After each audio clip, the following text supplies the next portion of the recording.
Madame Odé Marie-Beth, bienvenue Charlotte. I will say.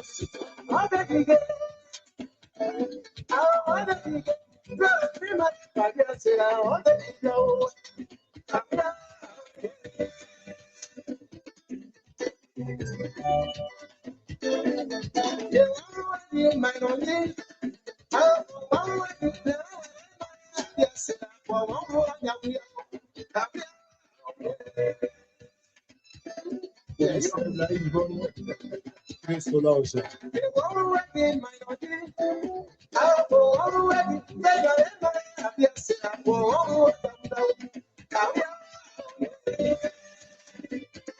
Bad Europe, yeah, your mouth, Nadine.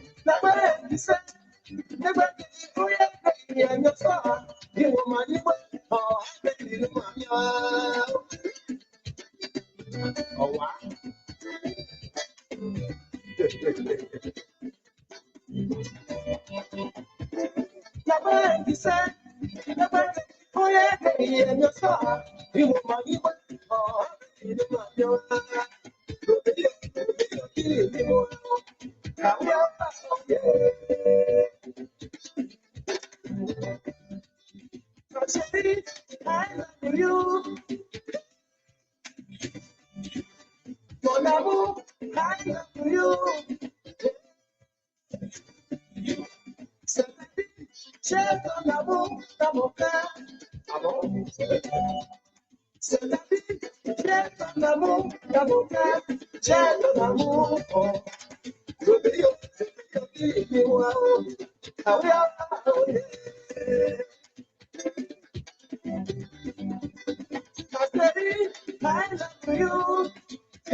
Alicia Carabue, let's see.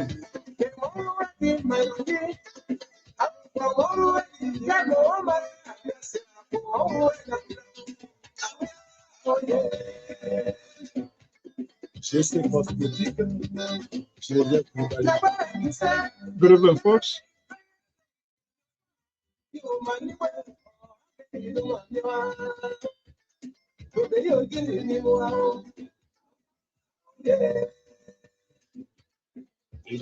Good evening, good evening. We want to welcome you.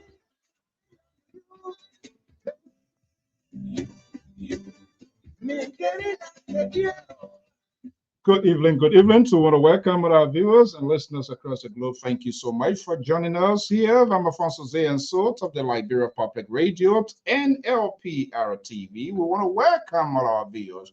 What a beautiful Sunday, the campaign. Everybody making their closings and final appeals to the electorates. who's who in the presidential race in the West African state of the Republic of Liberia. We are here to dissect, and of course, you will also be part of this talking point. Obviously, there's no way that we can leave you behind in this conversation here. We say happy Sunday, good morning, good evening, good afternoon, depending on your location. We want to welcome you to this editions of LPR TV special. And now we are here to have this conversation always, and your participations is highly appreciated. We want to say to welcome. Who's who? It seems to be narrowed down from all indication, three major contenders. The incumbent President George Weah of the Congress for Democratic Change, CDC Coalition, Unity Party Joseph Boakai, former Vice President of the Republic of Liberia, Alexander Benedict Cummings of CPP/ANC. Now, on this race, who's who? What is your take? CPP also have what they called victory rally in the nation capital of Monrovia today at the Anthony Tubman Stadium. We'll be getting your take. We're going to be putting the number here to say welcome to Venetia, to McCarthy, to Tony Camel, to Mr. Thompson, Dino, and Yusuf. We say good evening, to welcome Amos George of the ANC. Hopefully you're going to be here this evening for us to get your take. I am Alfonso Zayan Sort of the Liberia Public Radio and LPR-TV. Unbelievable. We were talking months back, 9 days to go to this all-important, consequential decision making. Let's get a ball rolling right here, right now.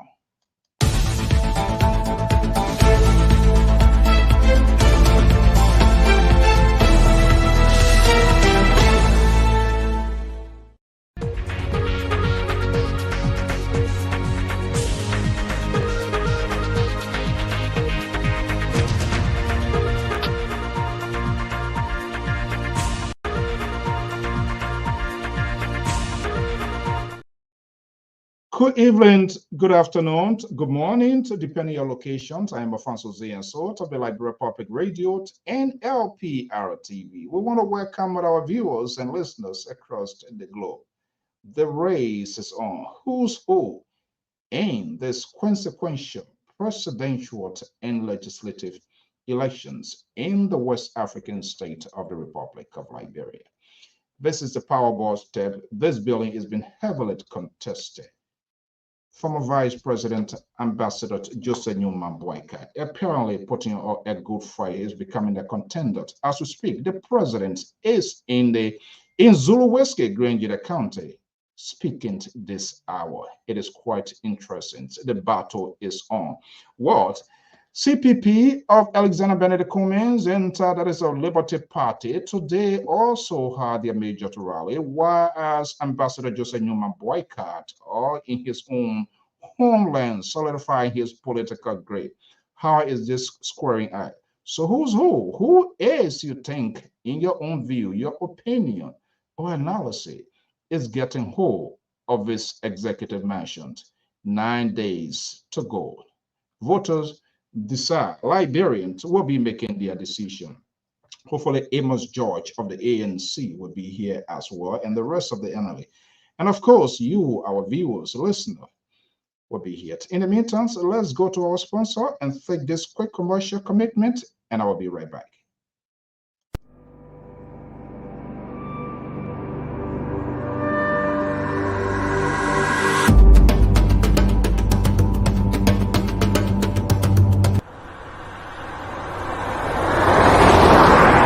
Welcome to Executive Car Rental Services. We have all types of cars that you can rent, from sports cars to sedans to SUVs. We have cars for in-town and out of town, even vans that you can rent. Very modern and attractive, well-serviced vehicles, clean, quality, and comfortable interior. Move like an executive in style. Fully AC vehicles with good sound system. If you're looking to ride with class, this is the place at Executive Car Rental Services. Wow, so which cars do you want to rent? Drivers available. Call the number above to rent a car now. Located at Congo Town Back Road, Monrovia, Liberia. Monrovia, Liberia. That is the executive car rental of Antonin George Calando. Tell Calando is LPRs gives you this message. Good evening, good morning, good afternoon. Thank you so much. I will want to welcome you. Just hit the share button if you will. You can to invite someone at this event conversation here. We're going to be having this right here. So I'm not sure what this guy coming in with two stuff here. Maybe let me just see here. Let me get one off. Because you get two in, you're going to have audio. Okay, LPR senior analyst Jones Otavio Malice is here with me, right here in the ocean state of Rhode Island, just within my proximity. The Libra is in missing in actions. Man of Samuka, we say good evening. Welcome, Moses. Welcome, Richmond. And Vigilant, hopefully I'm calling this name here. To good evening, good morning, to welcome.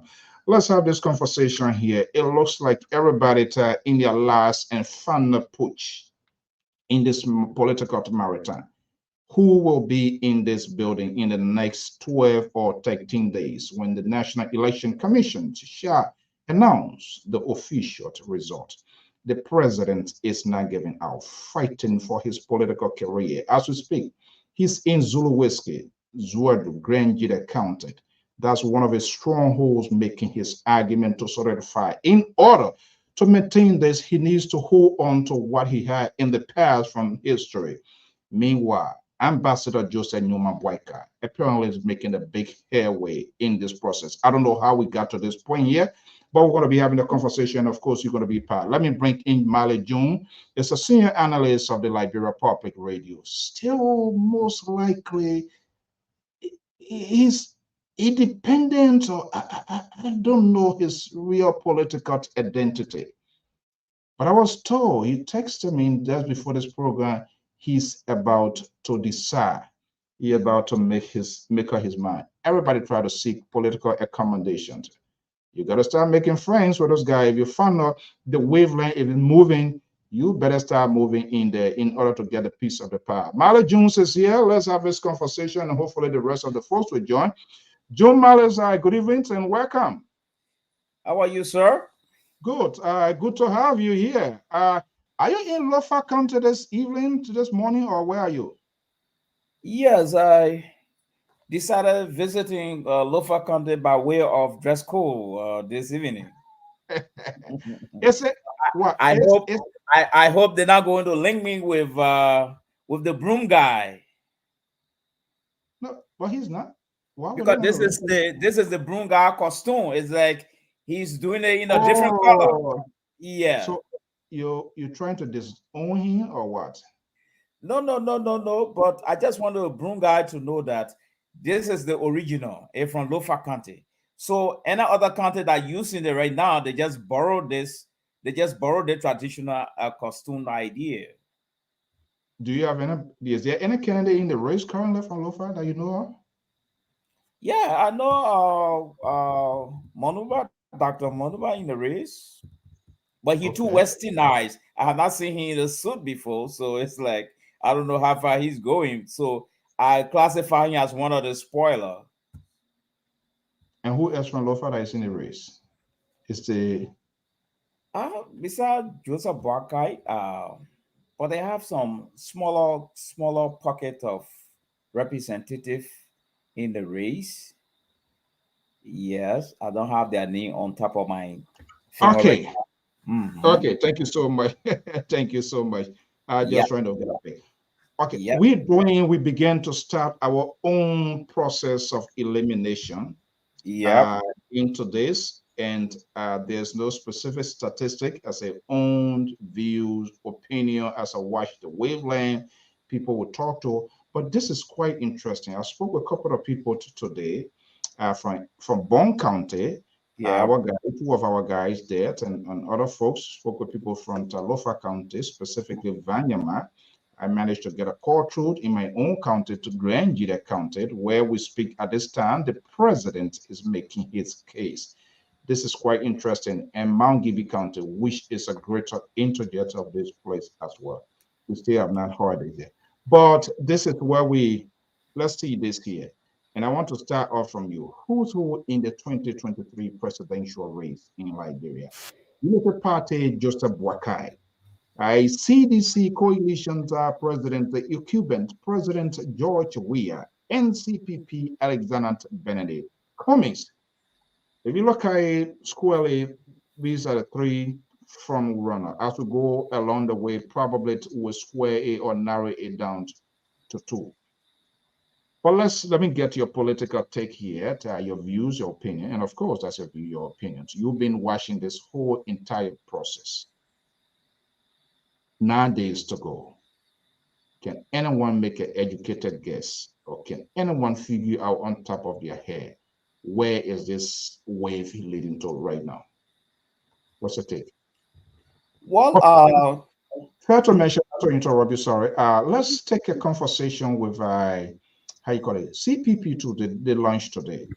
More or less, Anthony Tubman Stadiums is the political playground of all of the political actors in the country right now. Everybody tries to show their strengths, their political exhibits, and now how they think, what they can do, and all of that.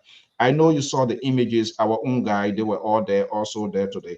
But let me just get your take. What was your observation from the Cummings CPP rally today? Well, I saw some of those images, and like as compared to previous images from the UP and that of the CDC, I see some competition in there.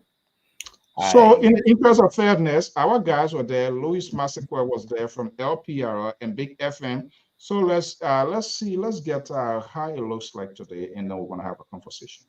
Okay.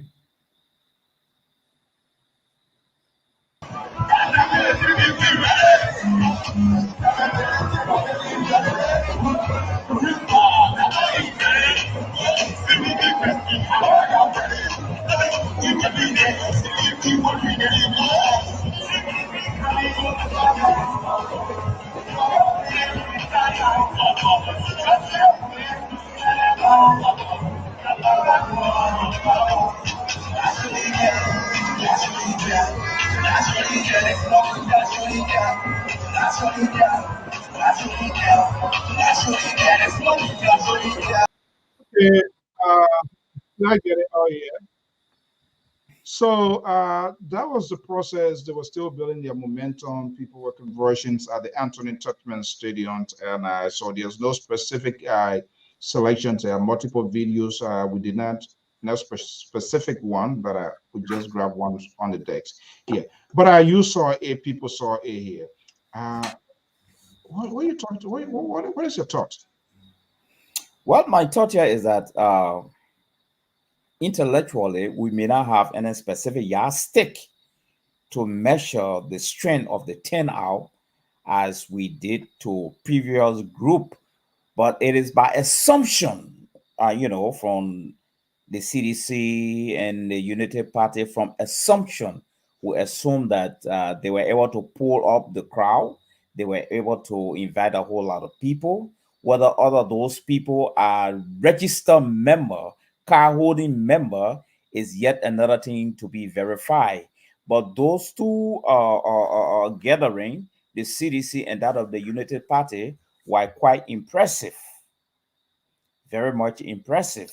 Quite and impressive. more and what I consider impressive, especially from the Unity Party side, it was a severe downpour of rain, and I expected the place to be depopulated, but instead people were very committed to go under that rain. So I see some commitment to some level from those who that attended the Unity Party gathering, and which I must commend them. But on the flip side, the CDC also had a sunny day, a very good day, a cool day, and they were also in a position to pull their people out to the stadium, and which of course I also want to commend them. But the missing link here is that I don't have the facts. I don't know what are all those who that attended, because in politics, you have well wishers, you have diehard, you have membership card holders, you have sympathizers. Some people just like this president. They don't really need to vote. And some people go there, they are underage, whether they got underage people are not qualified to vote. So it's like sometimes you get a mixture, you see. So it becomes difficult. Independent observers are Yeah, all the bystanders or their so own. bystanders, they want to actually go, or who knows, maybe some the opponent. I mean, maybe some CDC people were in a United Party just to see their intake, their crowd output, and all this kind of thing. So it becomes difficult to draw a conclusive line as an analyst to come up with a figure. But all we can say, the two crowd we saw, they were very impressive. Are compared, and with the CPP right now, it's inconclusive. We've been seeing images emerging, but whether those were early images, middle images, or conclusive images, we cannot tell until probably by tomorrow. Then we will be making a competitive analysis with the crowd turnout. Then based on that, we can make some projection in conjunction with their latest advances, because UPP have already surprised me. I didn't know Joseph Barker was on the trail as far as Lofa County and as far as Foya. I mean, that's quite astonishing, and I think I must give them that credit. So it seems to be CDC is no more sleeping. CDC now see that this thing probably they might have been taking it for a joke, but it's getting real serious at the 11th hour.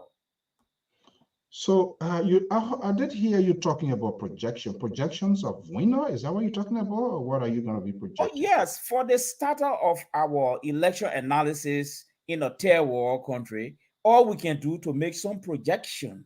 That's all we can do. We don't have reliable pool system, even though they said the pool system is down there. We know what pool constitute. So I may not want to take my journey in that direction. And talking about projection, LPR technicians have already prepared.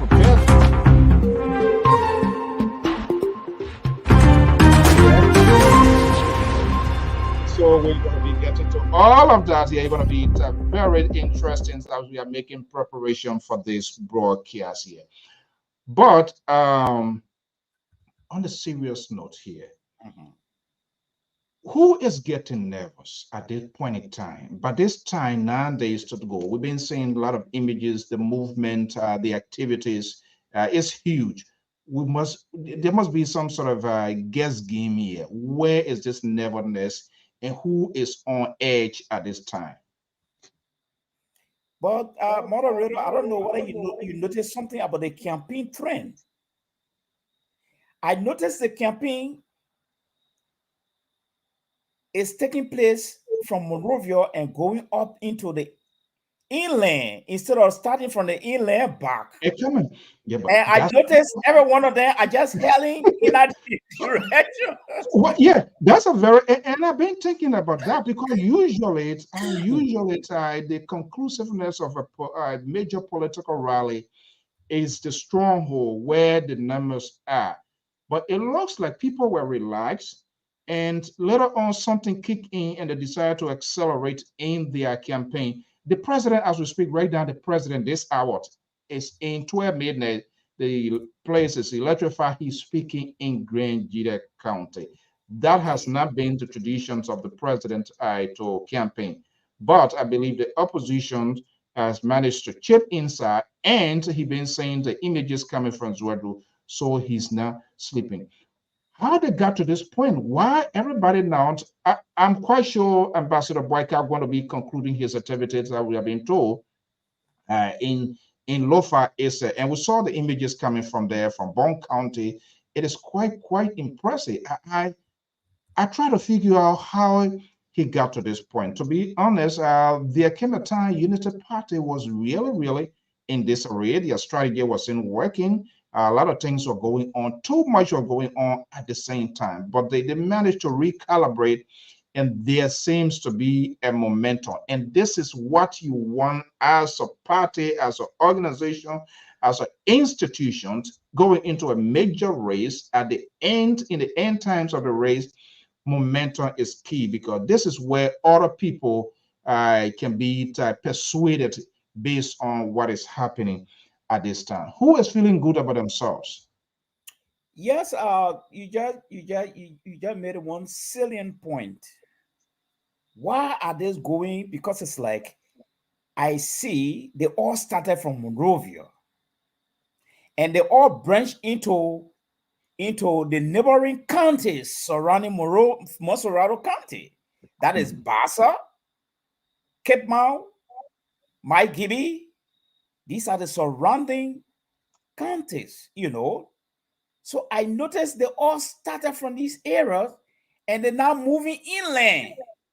You see? So the question now is, why are they moving with the same strategy? Almost all of them. I think the only person that is a little bit taking the back seat probably is the CPP.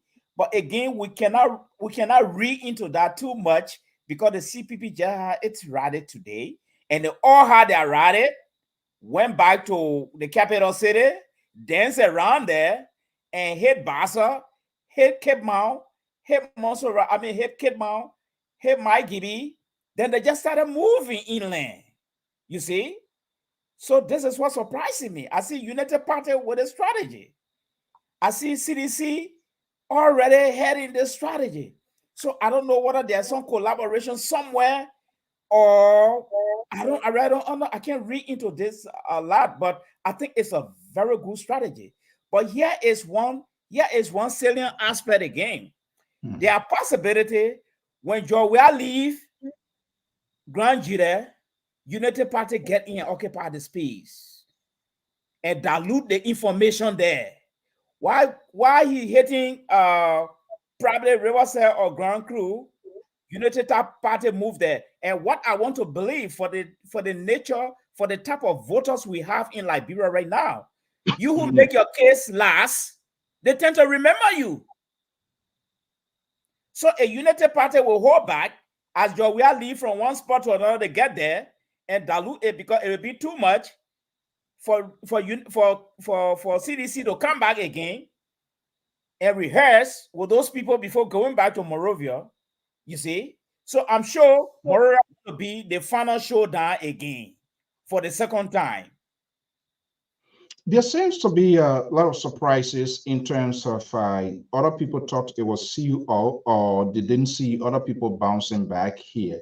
But to be honest, talking to our guy from Bon County and other folks, Lopa and Mount Gibby County, United Party, I'm not sure whether it was this rally, but prior to this rally, I tried to recollect, but my memory is not doing me good favor here as to where this energy came from. We all know at some point in time, United Party, we were talking here, they were not getting out.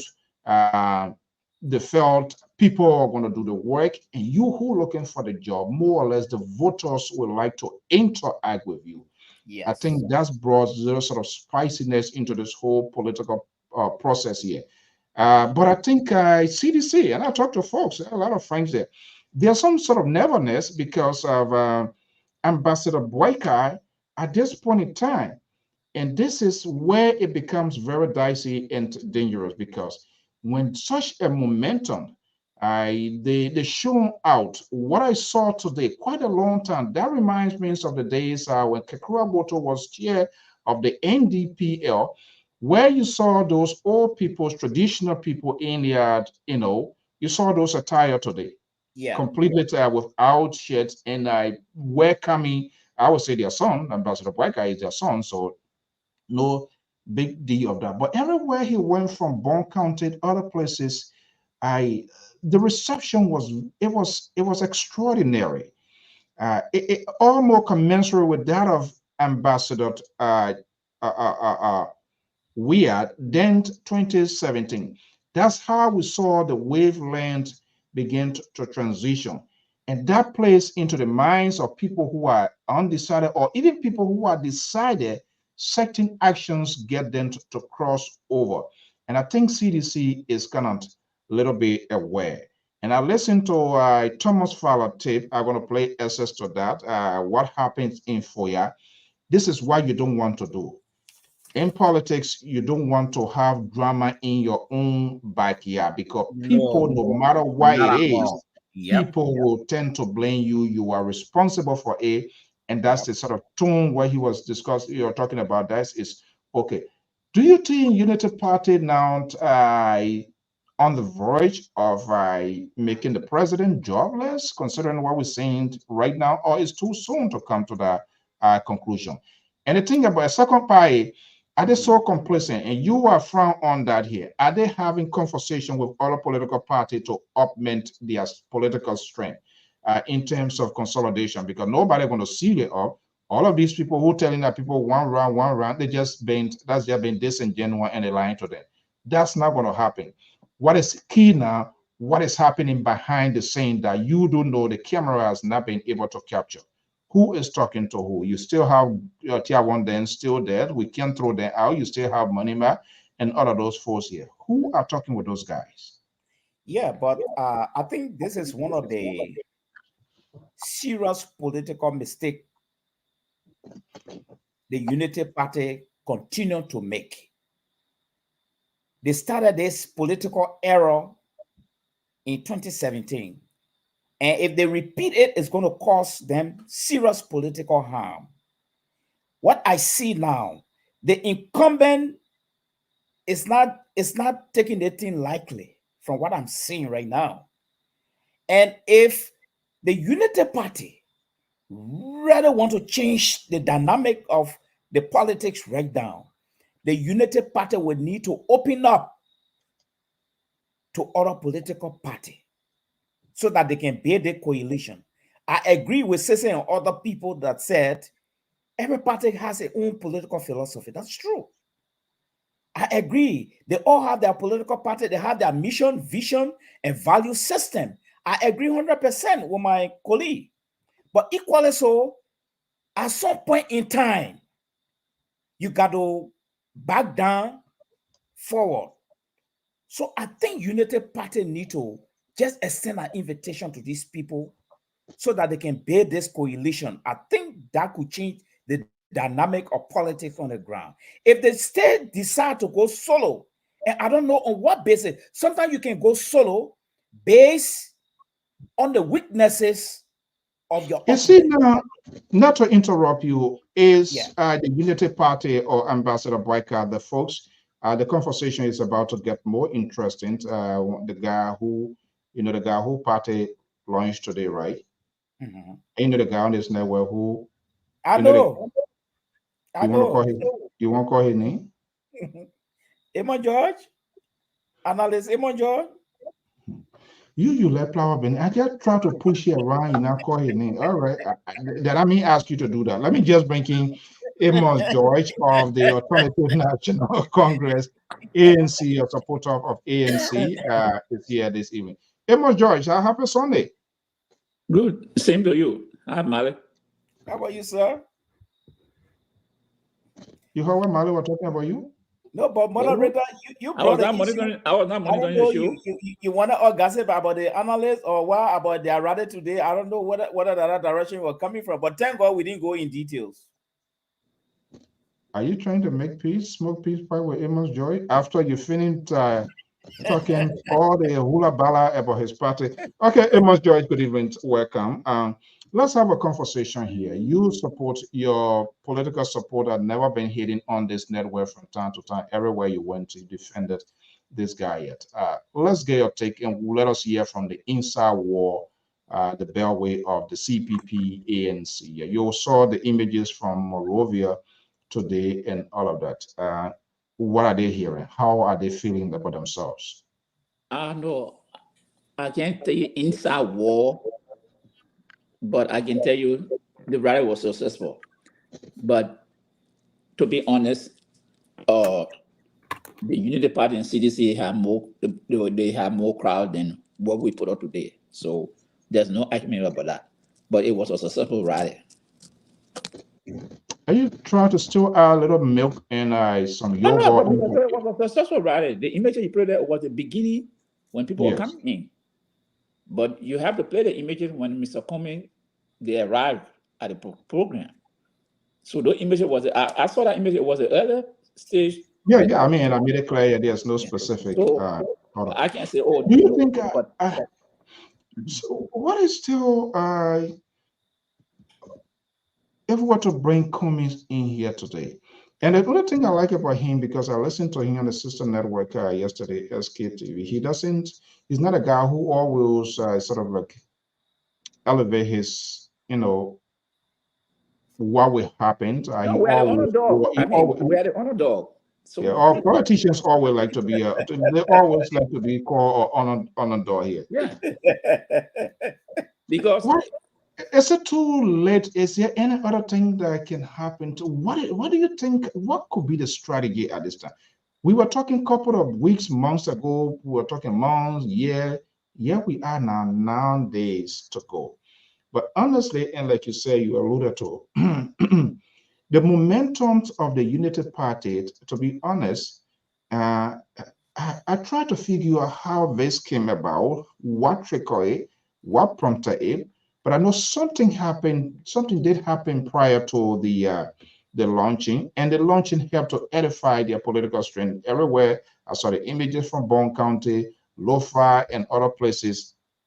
That seems to be how can they keep all this momentum? I don't think you want to provide a counsel for a united party. So let me just come because I know you're going to throw it right back in my face here.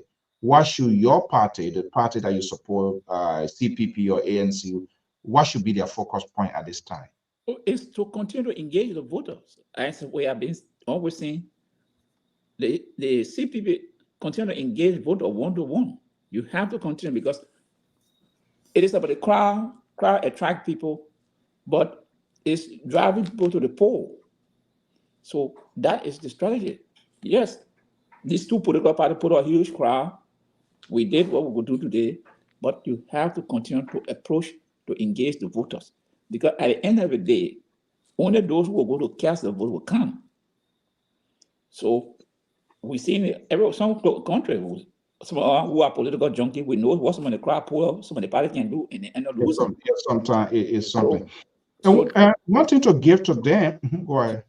So the thing here is continue to engage people about your message, what you're going to do. That's what the ANC continue to do. And I know by this week, as Mary was saying, everybody now heading to the rural area.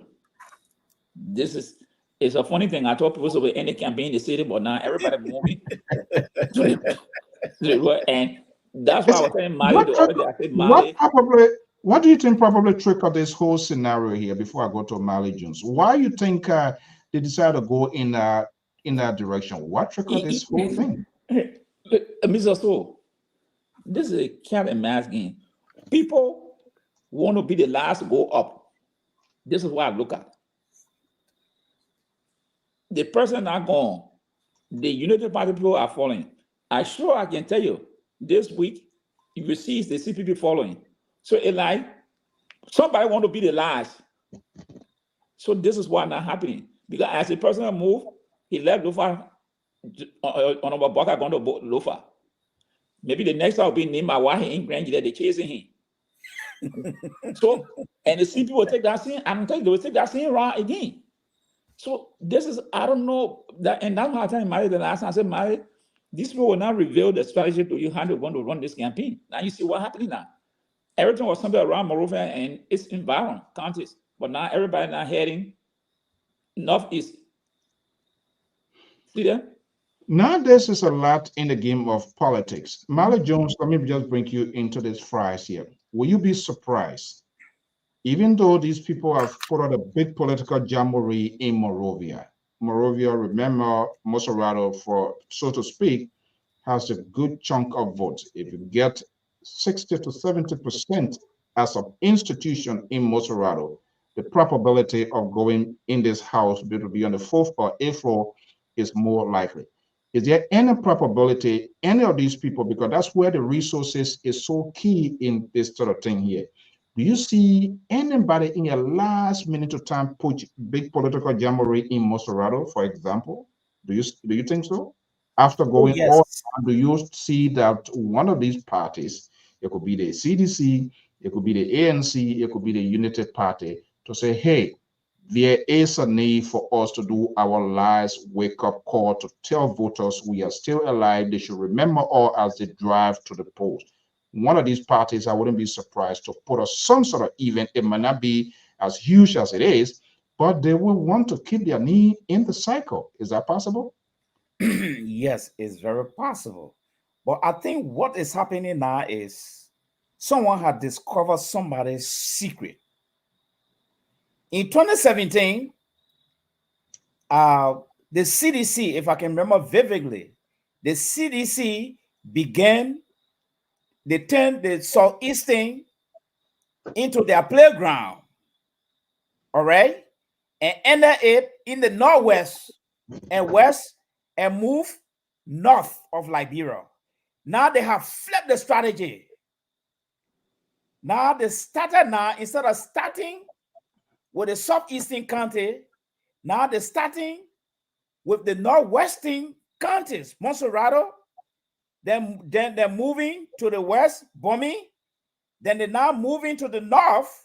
So you see the strategy that they play now. So I think what United Party doing now, I think United Party maybe decided now that what Pajoy said, as you move, we go in. And the type of voter we get in Liberia is that you who talk to them last, they remember you until election day.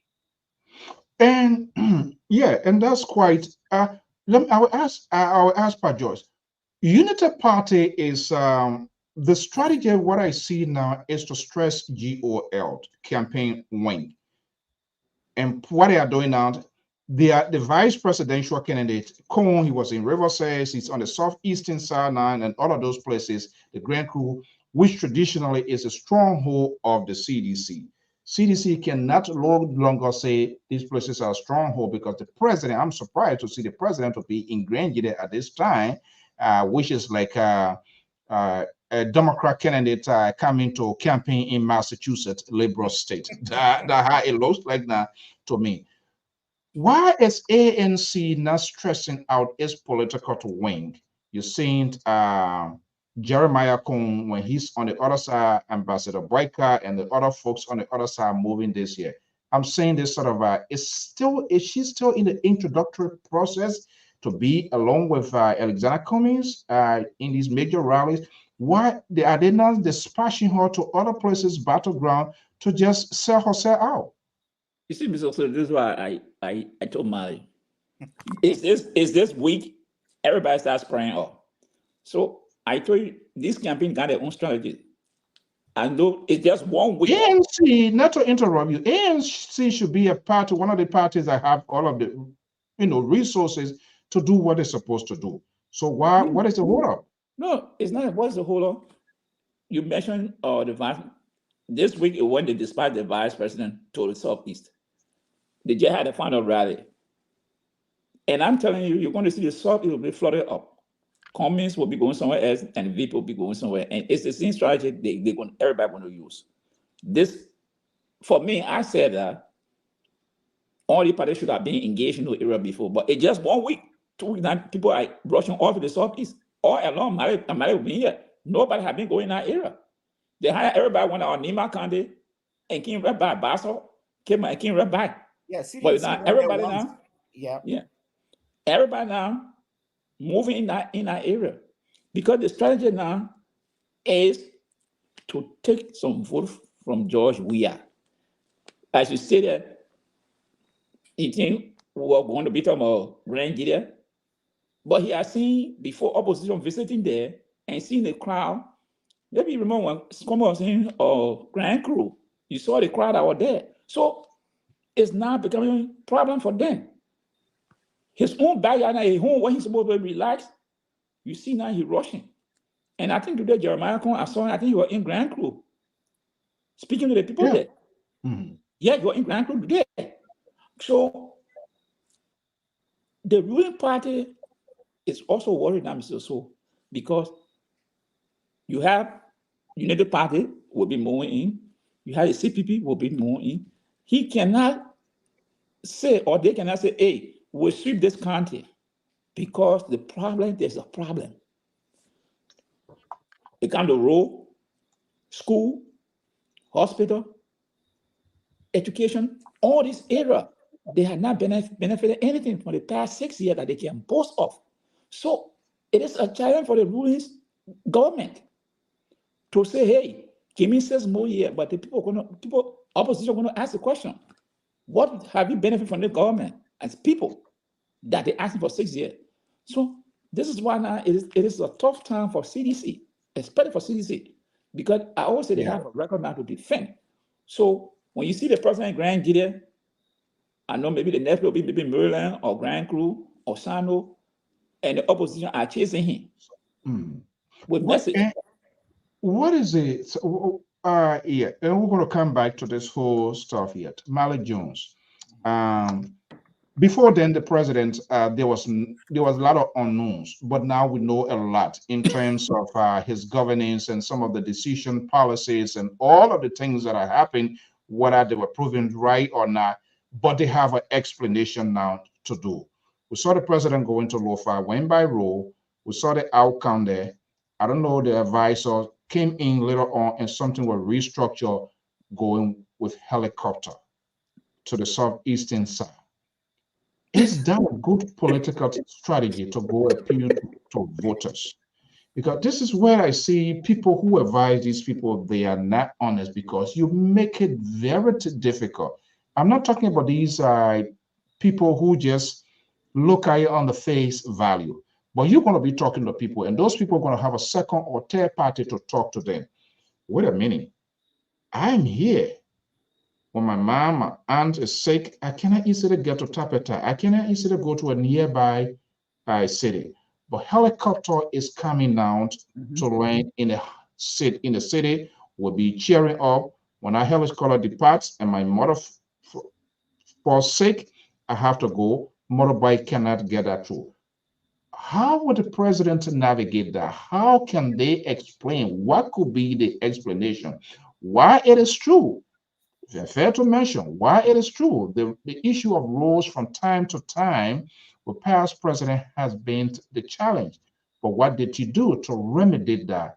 That's another question, especially with your strong base, your ally. To me, not much of that happened. How can the president fine tune his language in order to cut through that corridor for the people to get that sort of reassurance? Well, there are two things at stake here. I think the strategy CDC is moving with here is that they try to overstretch the opposition to the extent where they will run out of resources and get stuck somewhere. I think this is the strategy CDC is bringing in here, because that whole Southeastern there need enormous resources to the point where the president had to shortcut with helicopter. You see, he trying to make it difficult for the opposition. But this is my take. You see, Can that be politically? Can that be? Is it arguable? I mean, that's what I'm saying. Let's look at the. Okay, that depends on. Let's put it under the microscope of politics here. Yeah. How can you? I'm here. The last time you came by road. Yeah. Now you come in after a number of years. You come in with a helicopter.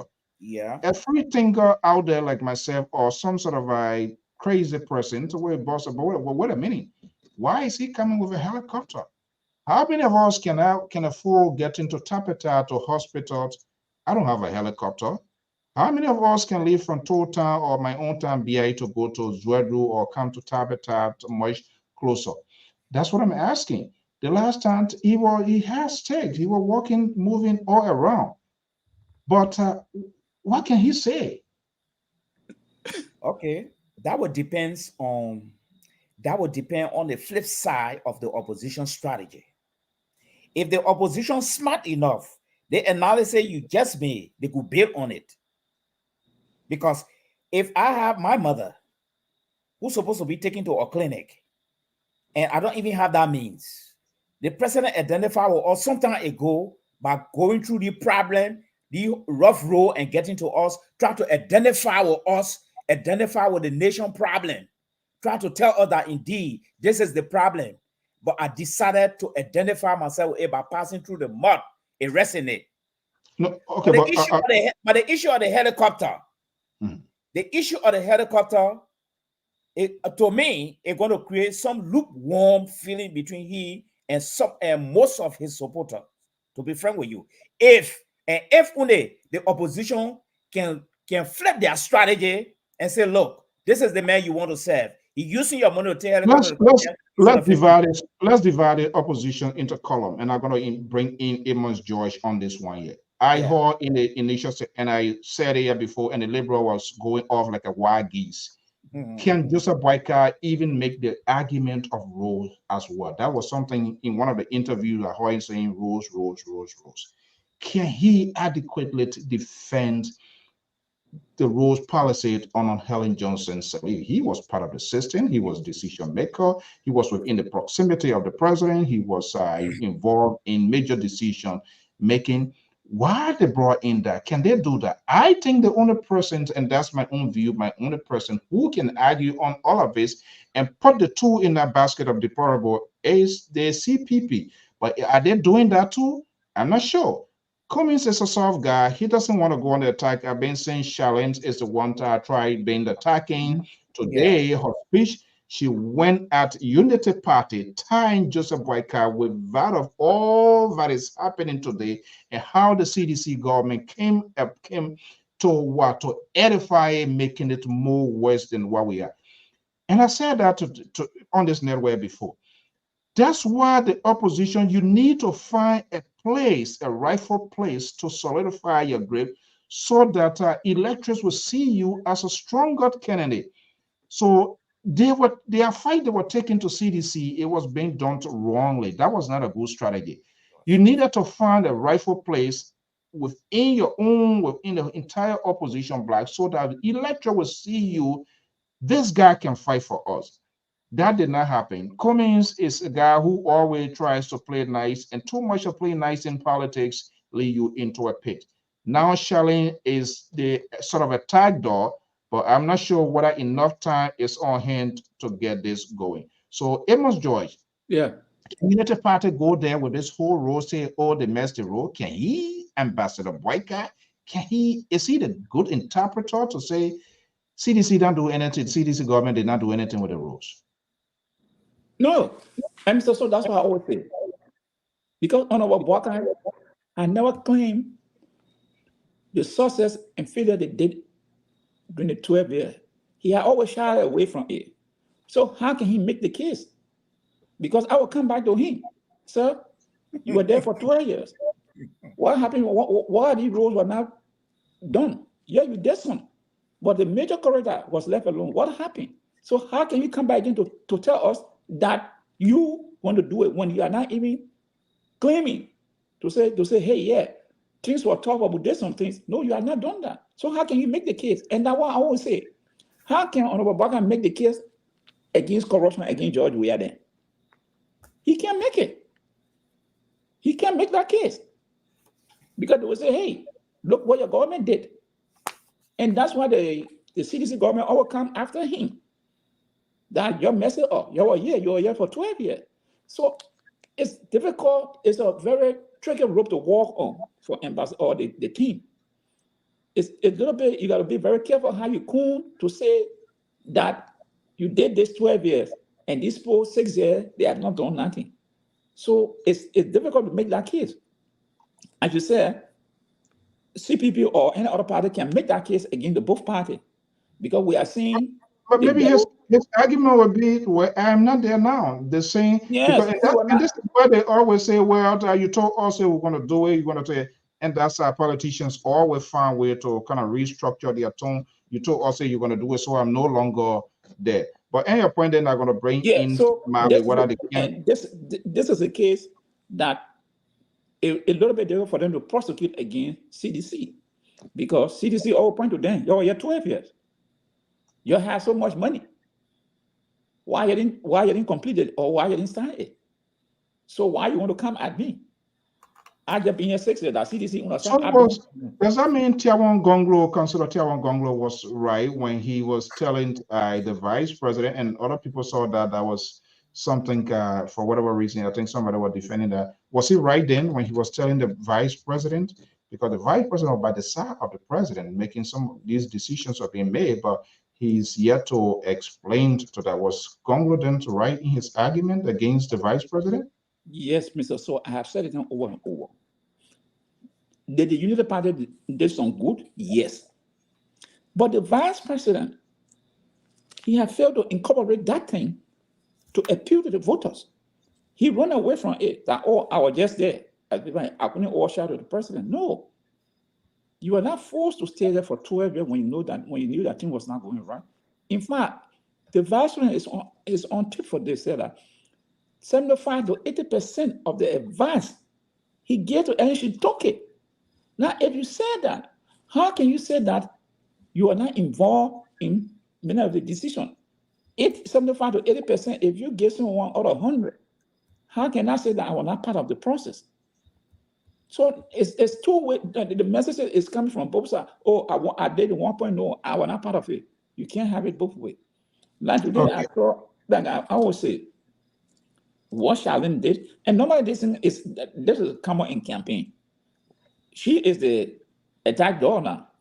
She can go on a limb, and the Senate Bureau sit back. So campaign do this. You see Jeremiah Kuhn, he's the one going out there now for the Unity Party. I saw a clip today, I think it was in Granco or somewhere, he was there. And he went after CDC very hard, telling the people in Granco, you got 6 of your sons who are from this area, from this region. They town, he named Sensoyo, Eugene Nambe, Patrick Sulu, Fonati Kofa, and Abotier. And the person says 6 of them from right here. Was he right? Look at what they had done to you people. So is he right? Of course, that's campaign. Because he's telling the people, your children from here, look at how many of them in the government, and nothing has been done here. So why you think he will come back to you people and say, I will take care of you people? Okay, so hold on one second here. You're pushing the ANC line here so much here now because I say, like, I can't prosecute this here. So I know where you're going. Let me bring this guy. No. I mean, I'm just saying of you. Let me bring this guy who prefers. You just asked me. Yeah, okay. You said I'm pushing the line. Okay. Let me bring a gentleman who prefers to be an independent voice here. Malo Jones.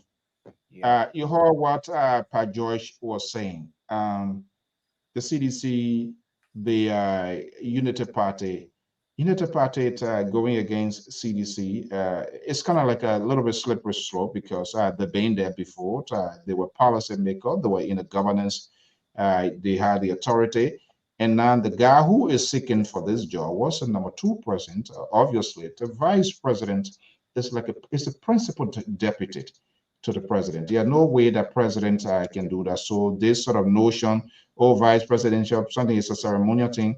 I don't buy into that. I don't listen into that. They try to devalue the office of the vice president. Say, vice president, ceremonial stuff here. But let's return to baseline in the conversation here. You heard Amos George. Jeremiah Cohn now is pushing, is hitting the Southeasterners, being very direct, being very blunt. Say, hey, these are your children. See these positions they have occupied and see how your role looks like. 6 years. Why can you still believe them after 6 years to tell you they're going to do it now? It's not. Is he on track? Yeah, I think that's a very good message that could resonate with the type of voters we have in Liberia. Yes, that's a message that can really resonate because it's like the place is impoverished. And look at the sizable number of people in government. These are guys who are at a ranking level. Okay. And I see too many systemic tribal connection in the whole operation. So they are sons of that town, and yet the people can't even get good drinking water out of it. So it's a message that can resonate with the people. But I just wanted to stress on one thing here about the issue of the role. Yes. Is it possible for the strategy team of all the political parties, including the Unity Party, to flip the strategy from the role to something else? For instance, Like what? okay, very good. For instance, we are now moving into Riverside, all right? And Riverside is heavily underdeveloped. We can flip the campaign strategy there and make sure we are on point. One, we can provide electricity for the 8 districts. One. Two, we can create farm to market road between connect the Vera district in there, so roads are accessible there. Let's forget about road. No. Oh, hold on. You don't execute this conversation here. Don't put this conversation on the firing squad here this evening. John, how can we forget about road when the gateway to economy? I'm saying, let me learn. Okay, let it fly. Are you coming with helicopter or are you coming with what? No. Which one airline? A chapel. No, since the president has gone with helicopter, if we find, because the president now try to make things very difficult. Let's get back to 2017. These are some of the things. These are some of the things. No. I'm taking you back to 2017 because these are some of the things that call Unity Party to lose the entire Southeastern, because that boy went there so many times and the party couldn't go there. Yes, because of the inaccessibility of road. All right. So if you are tying my left to the question that, yeah, if he go there by road, so the opposition go there by road. Yes, the opposition can go there by road. It will still not resonate with the people, but the opposition can flip the argument there if they go there by helicopter. Okay, the argument on the ground now for the past 6 years, they said they're going to bring road here. The road here is not there yet. But this is what I think I'm going to do right now. First, I noticed half of you people don't have electricity here. I'm going to find means for electricity to get here. Two, I noticed I come in now, I will explain. Two, the 8th district in Riverside. I want to have an interconnectivity roads between the districts. That's a development by itself. Lastly, I'm going to bring what I call a community college to Riverside for the first time in the history of Liberia. So it's like you can find other things to beat around the road between Riverside and Montserrat County, and it will resonate with the people because why? They are going to benefit directly. Let's take a quick commercial break. Right on top of the hour, we're going to put the lines up, line the phone number and on when here. You come back, we'll have to revisit the VP issue analysis. Joy May, I differ with him in many other areas again as we did the last time. We will be right back. Yeah.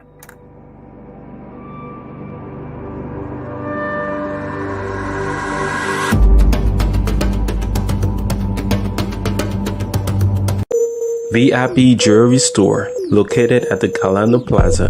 We sell gold rings, gold chains, any type of gold jewelry that you want for any occasion. Wedding jewelries, fashion jewelries. Pick from on shelf or get it customized. VIP Jewelry Store is the best in Monrovia.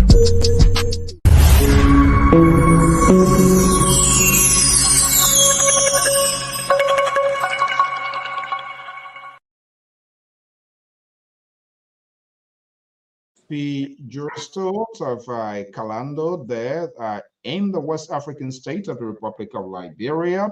If you are listening to us, this is the first time, this is LPR, Liberia Public Radio. I'm Afonso Zienso, Chief Angot, based in the New England Bureau. We have Marley Jones, based right here in New England, the state of Rhode Island.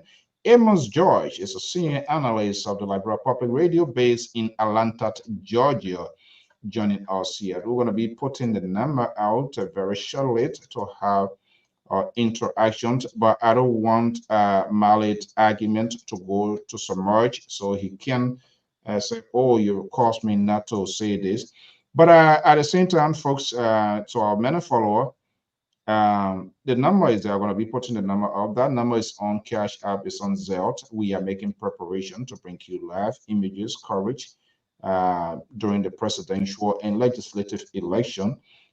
Traditionally, this is something we've been doing from time to time. So we will appreciate if anybody can chip in the little they have in order to enhance our capacity to also get this going. Malik, bring in, you wanted to say something to maybe rebuke Yes. Amos George Yes. before we come back. Yeah. Finally, Joy keep holding the VP legs to the fire. But let me just take Mr. George. No, let's get back to tradition. You have the paramount chief, you have the town chief. Okay? The town chief is considered to be the special assistant or the deputy or whatsoever to the paramount chief. The town chief take instruction from the paramount chief. And if the town chief get some instruction to carry on, he collaborate his view and ideas with the paramount chief. And if he find it fit, it work. Or not, he said you got to wait. So what I'm driving at here is that in that much, I'm not in Joseph Boakai's camp, but Joseph Boakai couldn't have really done much. The argument that Joseph Boakai's boss, Helen Selly, took 95% of his suggestion. That does not in any way imply that he has to be at the steering, except he's given an assignment. He was always given a certain assignment. He cannot go above the president. So the issue of role, he might have suggested so many things. It didn't work. So my head message probably to the people in River says is this: okay, that time I was a vice president, I couldn't do much. Now I try hard to get to the seat itself. Now, this is what I want to assure you. All right. So I noticed the role Benin have become a virus in Liberia now. There are so many other things that people need. So many other things that you can make, that you can impress on the people and make sure you follow through on your campaign promises. Okay. So Joseph Boakai, Pajoy, you know where you were right now. Malik, I need to stop you. Malik, let me stop you right there. You are taking the liberal line here. Why you want to walk back on statement that you said there's no way that he can exclude yourself? Yeah. Should I play those recording right now? Huh? Like what? So about the vice president?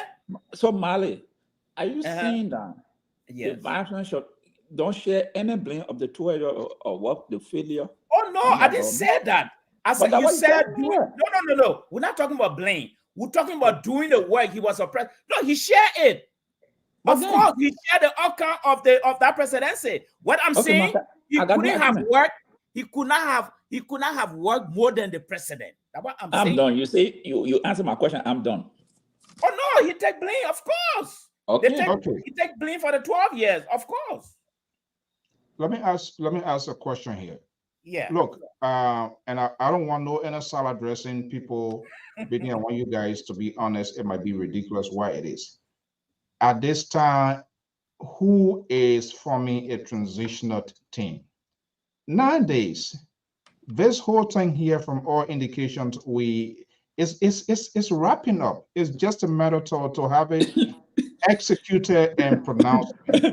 When you go into a race of such, you must prepare 2 speeches.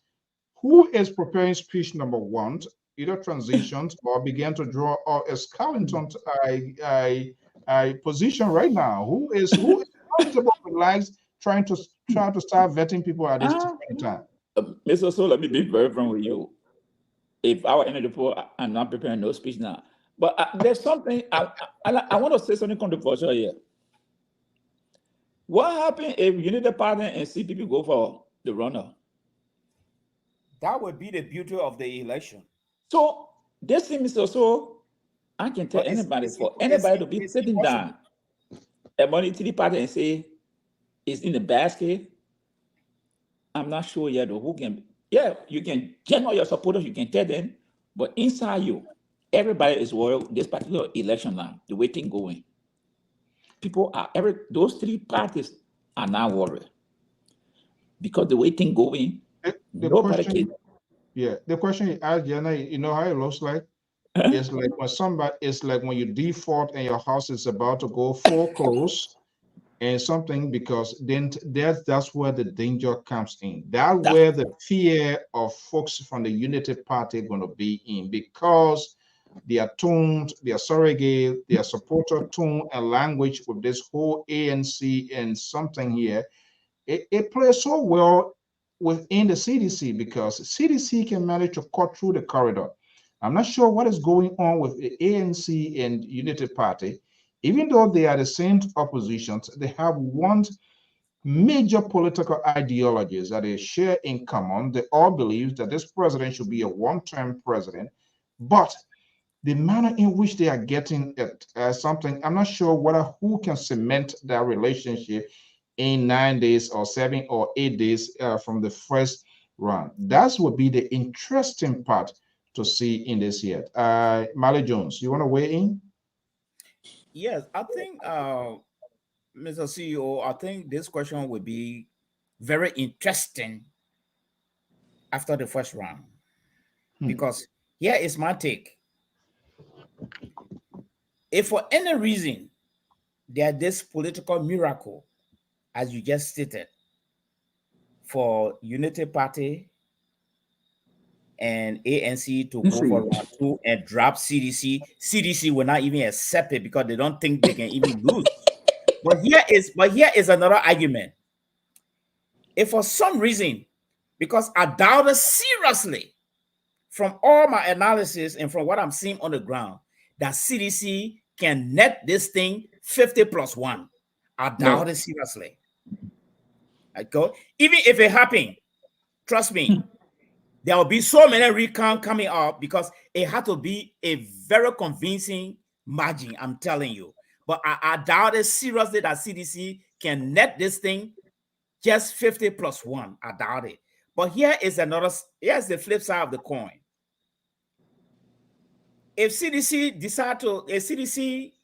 this miracle is performed and CDC go hand in hand with Unity Party as it was done the last time, there are chances, there might be chances for Unity Party to really triumph if only Unity Party will back down and bring people on board. If it doesn't happen, that will be a CDC victory again, because they did that. That error was noticed in 2017, and if they bring the same error again, trust me, CDC will triumph in this election, second round. So quickly, I come and put a number out right on top of the. I will soon be putting the number up. Chairman Gonglo from the vote rich area, he said he would not do business with corrupt people whose hands are not cleaned. Indirectly, he's speaking in specific tone, and that tone more or less indirectly, he's either referring to the CDC, Unity Party. I can for sure say he's not making reference to ANC. ANC has not been in governance and all of that stuff now. So is he closing the door on himself? When the going gets tough and the tough gets going, when he needs to make a political decision, where will you think he gonna be going? Yeah. How you doing? Well, Okay. Yeah, go ahead, Mali. It's yes, I think the terrain is getting to be much narrower each day, and we might be surprised to see ANC visiting all the old spot where Unity has passed, CDC has passed. We might be surprised, and that would really be a breaking news. You see, but it's also possible it can happen. All right, but to answer your question, I see it quite difficult at this point in time for that to really happen. Yes, to be very sincere, I see it quite difficult at this point in time, because I want to strongly believe this race, especially for tier one. Yes, he in a vote reaching place, But Tier 1, he's not going nowhere. No, not at all. I don't have that conviction that he's going anywhere. This race is between CPP like the last time. It's between CPP. I mean, this race is between CPP, UP, and CDC. And it might be narrow to CDC and UP again. But here is my take, moderator. Here is my take. The last time, when they went for second round, Joseph Boakai only won Lofa County. CDC won the rest of the counties. Are they learning their lesson from there? And to learn that lesson, CDC will have to carry on some what I call a strange marriage around here now. Because it's, I mean, a United Party. Strange marriage, different woman? What no. A United Party don't go out there to extend olive hand to or olive leaf to other people to join them. They might not join them round 2 when they are facing CDC. I don't want to believe it. Maybe you even see most of the people joining CDC. And that's going to be a defeat for the United Party. So the United Party got to start now to incorporate these guys for that future. Just in case they go for second round, at least they can pool their resources together and move on. Now CDC have got 10 political parties under a belt. I mean, with the popularity of Joe Weah, he's playing smart. He really playing smart in this thing. So what is United Party relying on so much that they can't go for collaboration in this thing here? It may cause them a severe setback if they didn't go to second round. Before I bring in Amos Joy because of his party, let me see here. Let me internally, in the interim, for conversation purposes, have you to be Joseph Boakai. If you were the standard bearer of the United Party, Joseph Boakai, will you begin conversation, telephone calls to comments, Moniva, even the Tier 1 Gonglo, hey, we need to have a conversation. Politics is all about interest, is give and take. You have to make political sacrifices. I give you certain things, you give me in return. Nothing goes free.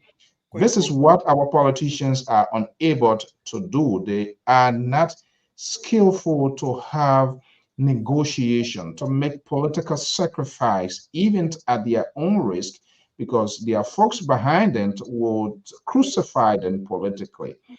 Should they or he, to be honest, the momentum is on his side. And that's why the ruling establishment is not relaxing as well, trying to catch up because they're seeing something unusual is happening. Somebody is getting in their cookie jar or trying to get their cookies out of their hand. Should he start doing, or should he wait until, should he start a conversation now? Mr. So, this is a very difficult question. If I were Joseph Boakai, because, you know, politicians, you should always think for the future. But look at him as the role that he had played in the process. Now, how can you go back to the people to talk to them? How can you talk to them? What face you have? He managed to talk to Nyomli. But Nyomli, is that Nyomli got the whole side of the Unity Party? No, the party is split. So she got people who loyal to her, but those people are going to vote. So will that vote push you over the line? No. If it doesn't push you, what do you turn? You're supposed to turn to your other political party. But look at what he and Ure did. Ure gone. And politics is normal. Whether it's 1 or 2, it's important. Ure gone. He got Prince Johnson, but that's from one country. Tehran is there. Tehran had closed the door because if Tehran go back, then of course he lost credibility because he has said that he can't work with corrupt people over and over. And if that could be a slip of tongue. Well, if he go by slip of tongue, it will overcome by now. People will question you. That's the problem. You can say slip of tongue, but people will all question you as a politician. So. But you're not a politician. I'll tell you, say, look, the game was hard. And so, yeah, you know, they can say the game was hard, but people will still come down to question you because You got, because what you stand for, that want people to believe in you. And when you start flip-flopping, then people start saying, oh, but you are telling us something different, it has something different to do. So to answer the question, let me tell you, the Unity Party is in a very serious position. And I don't know how they're going to work it out. Because Honorable Walker allowed his party to take a solo role. They believe that they just going as a party can win the election upright. And I always say, the numbers are there. When George Well was at his height, popularity, he did not crunch 40%. Honorable Walker, VP, he didn't cross 30% at the time. So now you got three major parties, but you got other parties that are going to take some vote from every area, I should think. How sure are you to come to the conclusion that we don't need collaboration, we can win the thing straight up? That is a big calculation that they had done. And I think if I were him from the initial stage, maybe right after our complex with the CP, he would have started to mend the fence and say, hey, look, my brother, you and myself, let's have a complex, let's just some dialogue. Let us start talking to ease the tension. But he didn't do it to talk to anybody. Now, at this time, it's the second round, and he in the second round, how can he go now to convince the CP or other political party? They will say, oh, you only want to use us because you failed to talk to us. And my the thing making, how many, the 10 political parties in CDC, what are the political parties? The MPP split. He got some Joel Howard group on his side, Barney then carries some other group. As a senior, all the political parties, all of them got split group. The normal political party, how many some of the membership? Is it 500,000? No. The people just go and register the thing to say, hey, we got political parties so they can mingle to get position. If they allow one party, when they say, oh, support they give us the position, that's it. So the issue now for Mr. Barker and his supporter, how will they thread this needle? How will they thread it? If at all they go to the second round with CDC, or if they go with ANC, can they talk to CDC to support them? You think so?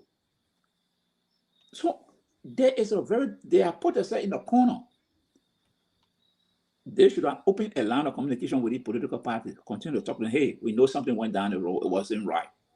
But there's a bigger picture, which is Liberia. Just communications to start talking, to start easing the tension, but what they did, they back off. They say, hey, we don't need you people. Now, the game now is going to injury time. The game going to end now. What will happen? And nobody can tell you, so, oh, we're going to win upright. No.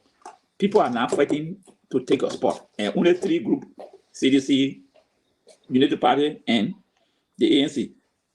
Unity Party got a momentum. So, will they drive them all the finish line? I don't know. So this is where we are now.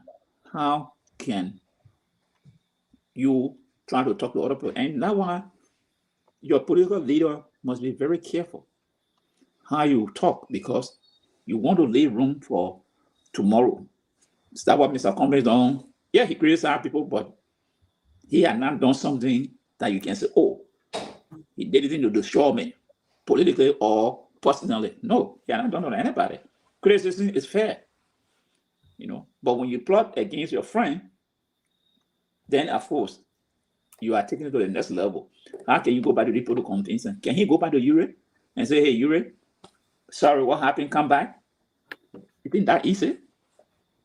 So, it's not easy. Well, but moderator, I think I agree with Analyst Joy in a sense. I think he made a lot of salient point here. But what I wanted to also add here is this: Moluba, the vote that will go to Moluba will affect Joseph Boakai. Yeah. Mm-hmm. Especially in Moluba. Yes, it will not affect CDC. No. And the vote that Tiawon Gongolo will take might affect Joseph Boakai as well. Yeah. Yes. Prince Johnson, his popularity, like before up to now, is all shaking right now. And the problem here now is this. If Joe Weah, who was very popular in 2017, he just had a walkthrough. In fact, I call it a takeaway. That executive mansion was just a takeaway for Joe Weah in 2017. So if Joe Weah is now open his corridor for political party to come, whether they get member or not, Joe Weah is not taking anything for joke. So if Jawad Imon said, if Unity Party don't look through these things, they will be repeating the mistake of 2017, and it's going to cost them a lot. Now the momentum is there. That administrative aspect, can they work on it now? Because if the strategy is they will work on it will go second round, it might not work. Because I can remember the last time Kumi said the icing on one of the network, when everything go to second round, will he support, let's say, Unity Party or opposition party? He said yes. Joseph Boakai never provided answer to that question up to today. No. Because they want to go solo. It's true, moderator, you can go solo. But look at the kind of terrain that we see in Liberia right now. Solo can make you to survive. Okay, let's go to our lines and bring in Taman here. Evis is always here. Evis, good evening. Good evening, Mr. So. How you doing? Shout out to George. Shout out to Mr. Molly. Well, this voice sound a little bit what? It's just not the Evis voice that I know usually when he talks. It's not a bit reconciliatory. Come on, Evis. You don't sleep. You don't sleep this kind of hour here, please. It's not natural.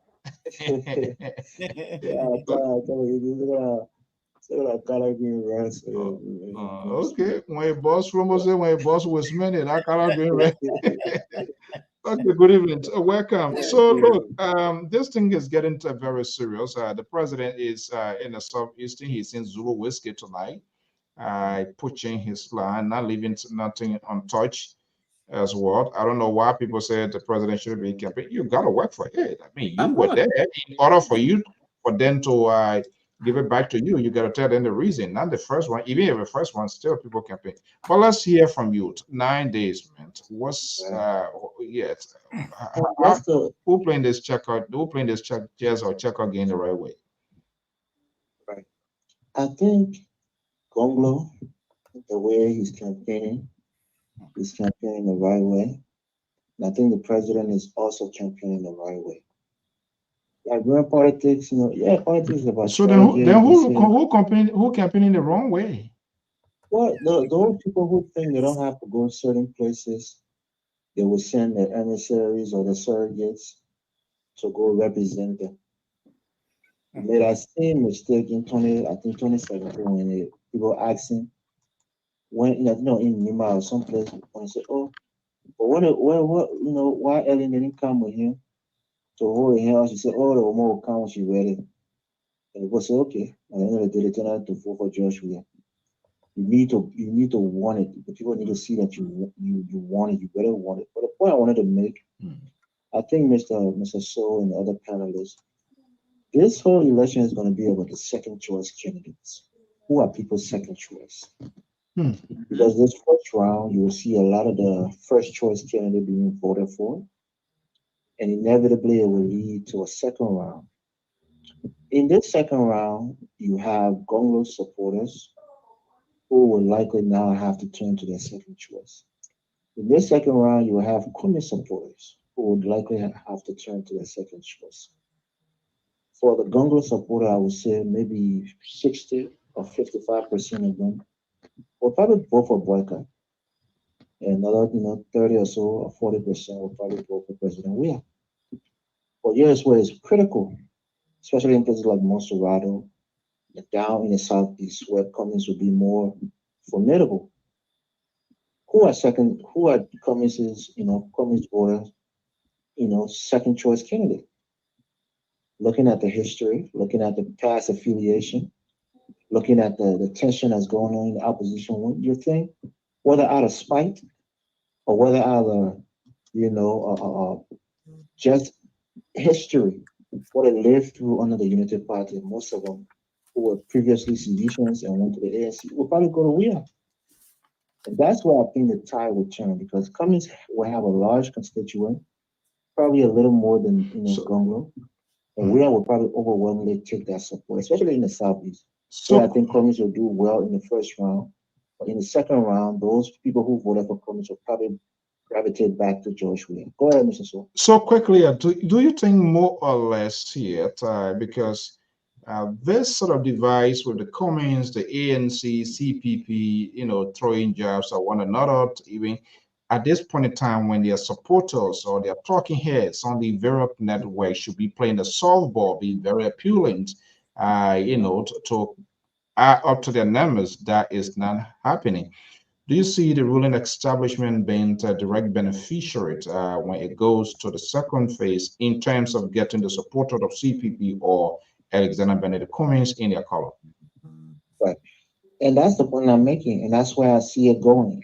Ultimately, I think Joseph Boyka would peak in the first round. In the second round is where things, what people say the rubber hits the road. It's where the most money will be spent. It's where the most negotiation will be made. It's a binary choice. It's either one or two. You can't vote for the man from your tribe. You can't vote for the man from your, from your region now. It's all about either or. And that's where I think Boyka's, money will be depleted. His stamina will come on, Evans. Why would you say Boyka's money will be depleted? Let me just ask you a question, Mr. So. And that's what I'm talking about. Of course, I'm not talking about you. Yeah, but we know he's limited. His sucker said it. His team compared to that with the CDC, they're limited. And now you take somebody like Ure from behind you. You got a Jeremiah Cohen who admittedly said he borrowed money to run this campaign. These things is a very expensive event, Okay, adventure. Just hold. Adventure. So, yeah, if you don't have something, just hold. You can hang up with that. Let me go back here. Yes, I kept hearing Ure, and all of that. Of course, we can't ignore them. Yes, it's political party. Whether it's a party of 3 family or 4 member party is a party. No party have shown any membership. These guys being quiet. Is people being quiet without speaking, even though a little bit tweets coming here and there from Tilia and all of that, but it's a dangerous path as well. Is there a stone in their hand that they are willing to throw at a certain point in time? They are just holding up to the end, and maybe people still talking that don't throw this stone here, you're going to break somebody here. Is there something where we hear from them prior to the actual process of the election? Let me just No, Mr. So. I don't think Mr. Ure will break his silence to support anybody. I think the game he playing, he just want to stay on the side and look. If the Unity Party is successful, fine. If CDC is successful, fine. If ANC is successful, fine. But I don't think he will want to go to the CDC to say he's supporting the CDC. I don't think he would prefer just stay on the sidewalk. But your caller was saying something, everyone was saying something. Okay. I don't know. Guys on the line, just hold on right after Mr. Joshua. He alluded to something that how about it just engage. I don't know where he comes from, that the Unity Party and Joy will go for second round. So I don't know where he getting his record from. And what I want to come on is that the ANC folks, some will go to CDC. Maybe I don't know the ANC folks that he talked to that gave him information. Including yourself, Mr. So, I would not even talk to anybody to vote for CDC. If I do so, it will be like I committed suicide to the Liberian people. So I don't know where he's coming from to get everybody talk to people. So I don't know which one of the members of the ANC he's talking like. They say, oh, if it's between George Weah and Boyka, they will vote for George Weah.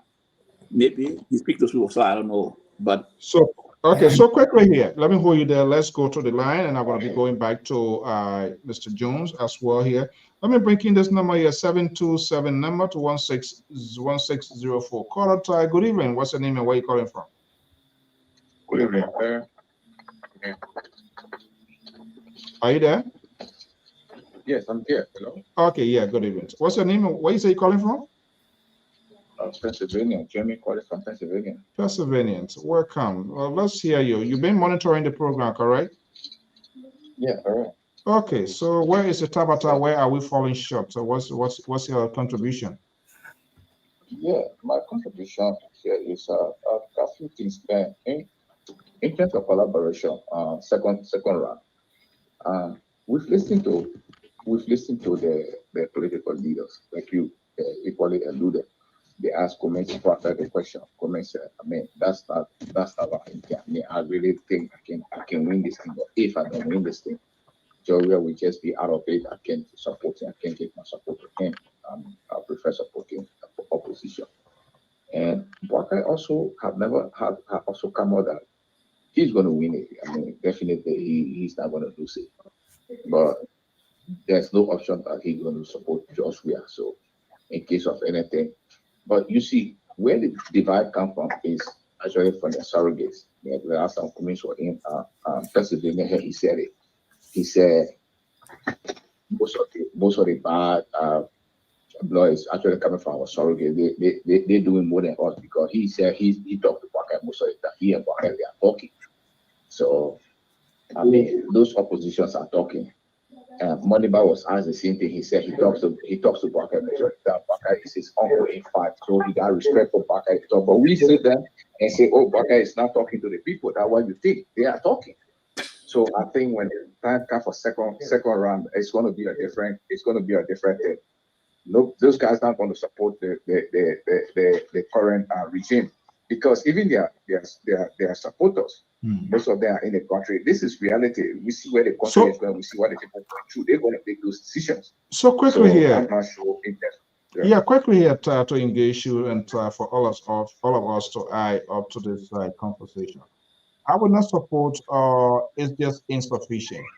Will they come out publicly to tell and appeal to their supporters? Hey, now I cannot make it to the final to this grand finale. Please support this person here. I want my support to go in there. This is where my support going. Will they come up publicly to make those sort of pronouncements? That's what I'm asking. all of them are going to do it. Some of them might do it. Like 2017, we saw Cummings didn't come out publicly. They never had a bad blood with Buckeye or UP, but he didn't come out to support Buckeye or Republic. So, and we saw Bronsky doing it. They might do the same thing. They might ask supporters to just make their own decision. So they might not come out to say they support this person. Some people might do it. Some of the party might do it. They might collaborate. But so, my dear brother, when you see leaders should lead the path. They should lead the way to the path, and I go through here. And when a leader tells you, okay, you make your own decisions, you make it creates that vulnerability for people to go whatever they want to way. Because people, you as a leader, they look up to you. Even though I'm not making it to this grand finale, but this is where I'm going. So I am appealing. So let at least with their own conscience to make their decision. But when you say, go and make your own decision, do you think that is enough to square it out? it's not like you say. The leaders are. I mean, will be held accountable for that because, right. Like now, they are not saying they're not talking. They said, I heard comments say he and Baka be talking. I heard other leaders say they're talking. I wish these people accept our invitation for me to really talk to have a conversation with them. I don't know, but anyway, go ahead. Yeah, Cummings said it. Cummings said it in Pennsylvania here that he and Baka talked. And then at the end of the day, whatever decision they come to make, they might like I said, I'm not sure they're going to tell their people to follow, this party. They might say like what you did after you broke up with the UP. He went and announced that they can go where they want to go, and now it's divided. Some of them decide to go to the UP, some of them decide to stay with the URA, and that's what's going to happen. All right. At the end of the day, they're going to be divided. But quickly, I just want to also make something quickly on the road issue. Somebody was saying, does Buckeye really have any message for the road? And if you have been listening to Buckeye, everywhere Buckeye went, he had a message. And I think his message is resonating. We all saw the United Party. And just to make a correction, Buckeye, I'm not sure Buckeye has shied away from the United Party downside of their success. He had always said they did, because if he actually was going to say he's not part of the dancer or United Party and only the successes he's taking there, why did he say this corner opportunity? He didn't say United Party, he said we. So he said we did a lot of good things, but there were also chances for us to do more. So to honor those opportunities. And he hasn't shied away from that. When you're talking about role, the United Party can boast of role, especially in the first 6 years what they did. I was in Liberia at the time, and there are people who in Liberia can testify. I mean, we know how Liberia was. Even to the airport, you couldn't just even drive from the airport to.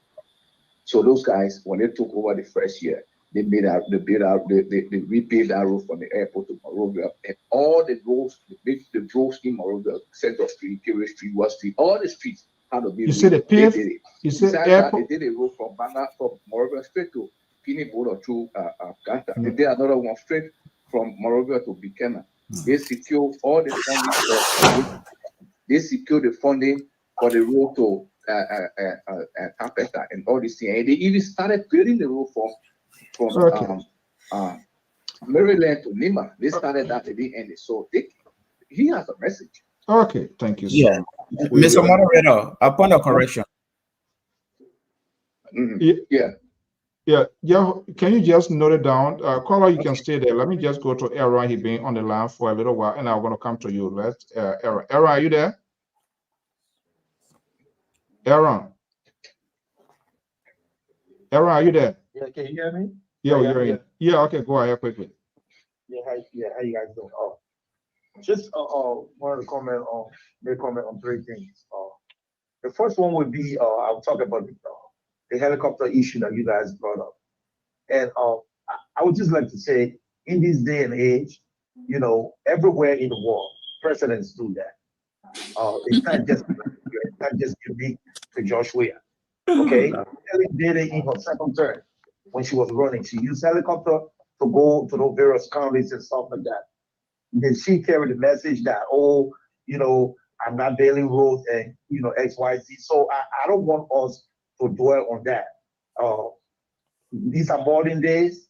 People use helicopter in America to go to places and they want to get to places faster and get over traffic. And that's exactly what the president is doing. He's the president of traffic on the road. So he got to travel safely, things like that. Number two, my next comment would be for you guys to stop insinuating that nobody cannot win first round.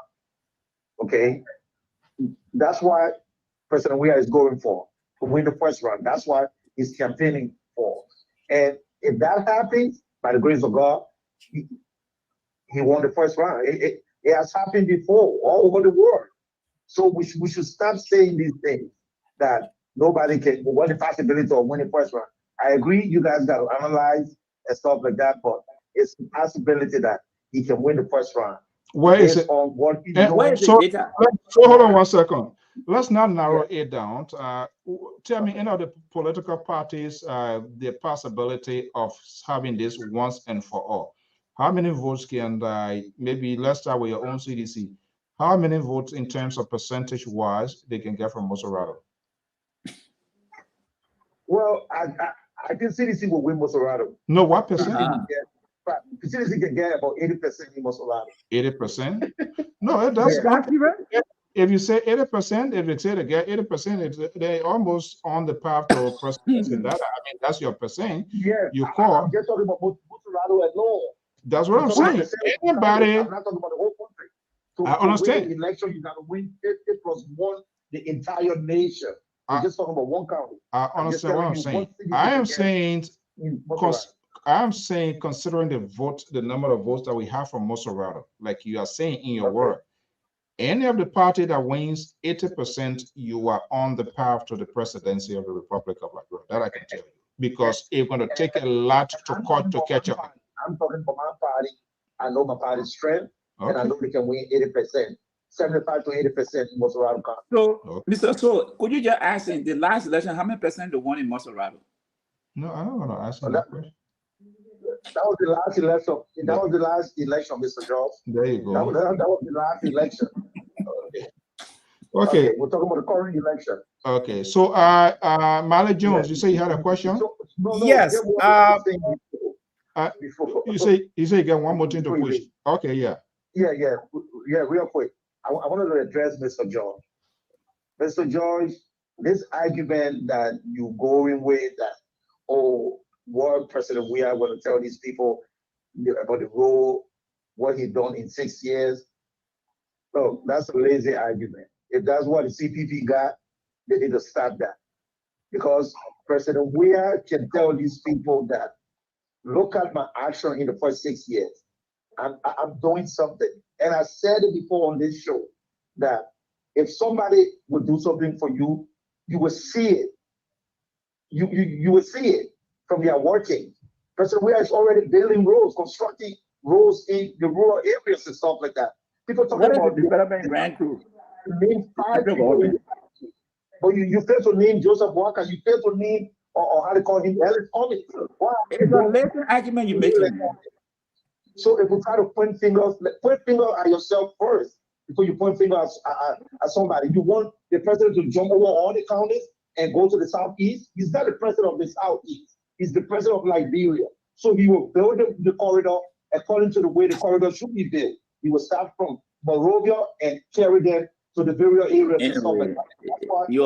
Your caller, so can't go into that argument. Your guest on the program can't go into the argument. So. Okay, so much. All right, thank you so much. Okay, all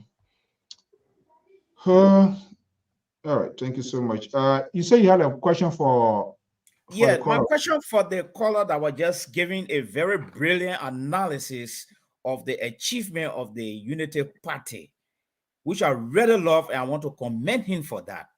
But my question now is, why these good messages are not factored into Joseph Boakar's campaign message?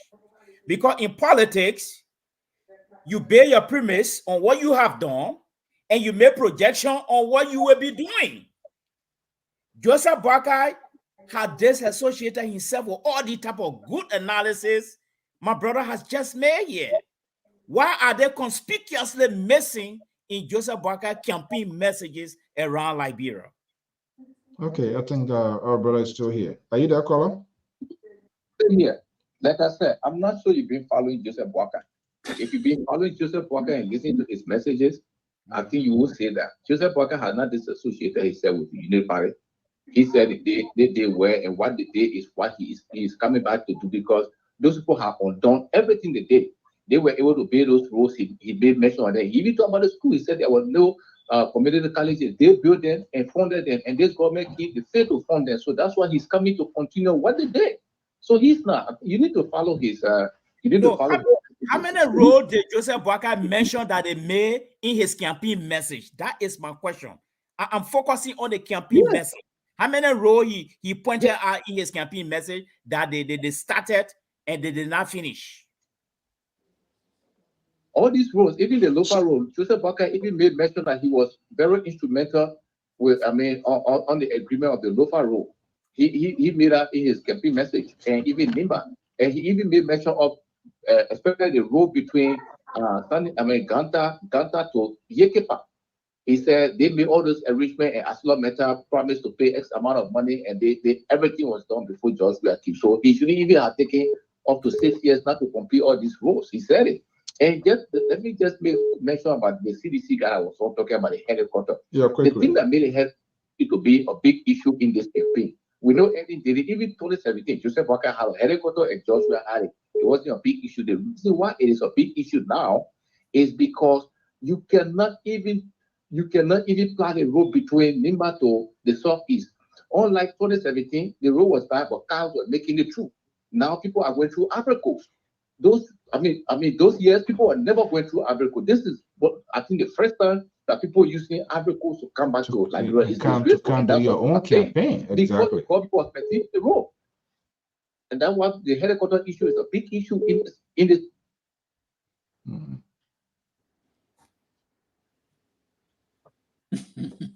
Yeah, caller, are you there? Yes, sir. Did you hear me? Yeah, we hear you now.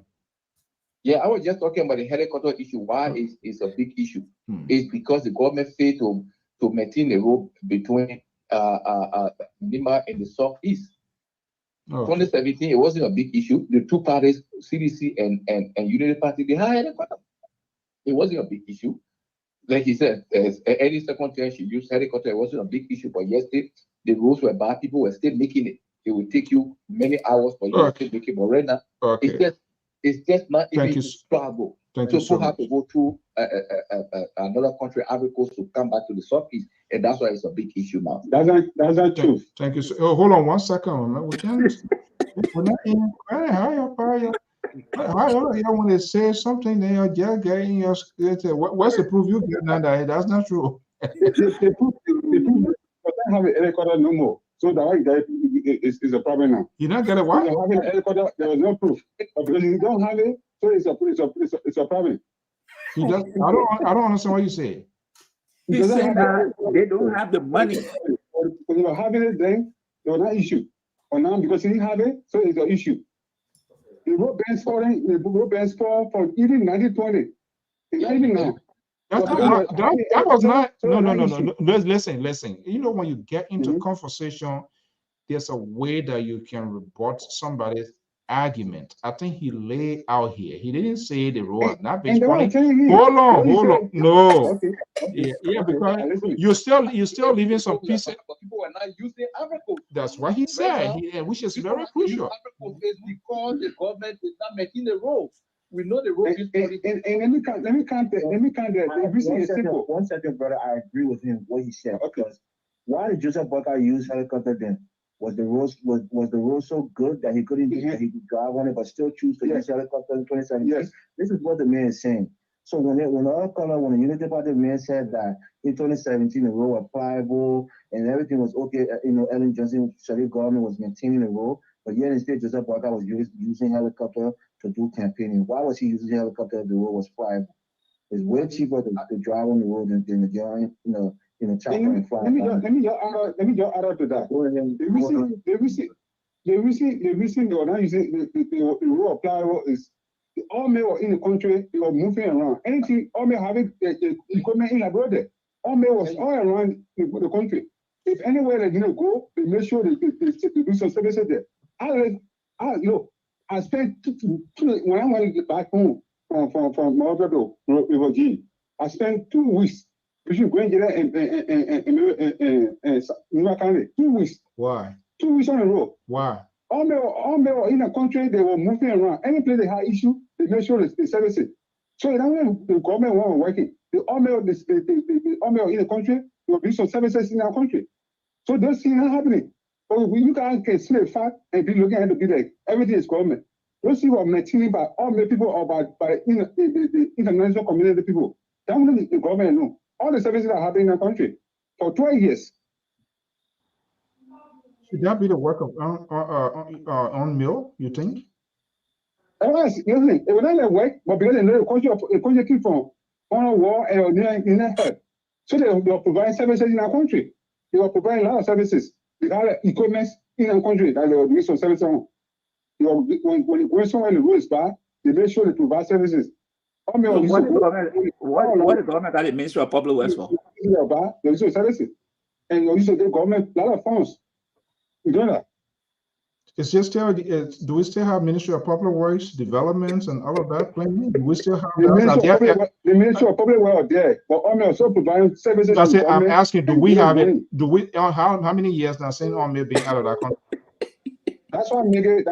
Do we have road funds? Do we have road funds? Are we set priorities where to fix, where not to fix? Oh Lord. Why it is true? No, listen. Yeah, no, because you're taking it in a one column, and that's not the kind of conversation here. Nobody is saying here and throwing all of this whole kitchen sink here on George Weah. There's no guarantee, even the boycott coming, if it comes tomorrow, this thing will. But we need to start having these conversations. Let's government understands their priority.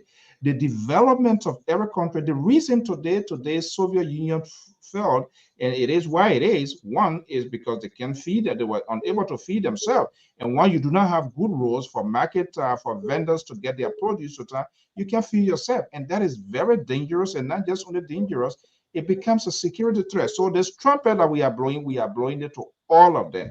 It's not being targeted at one person. But this time, we are making the direct, straight conversation because they are the sitting government, and they must do everything because that also have a security All right, Chet. Let me go to the North Carolina number here. We are almost about to go here. And then you guys will make your closing argument. You don't go. 980 number 6339. Are you there, caller?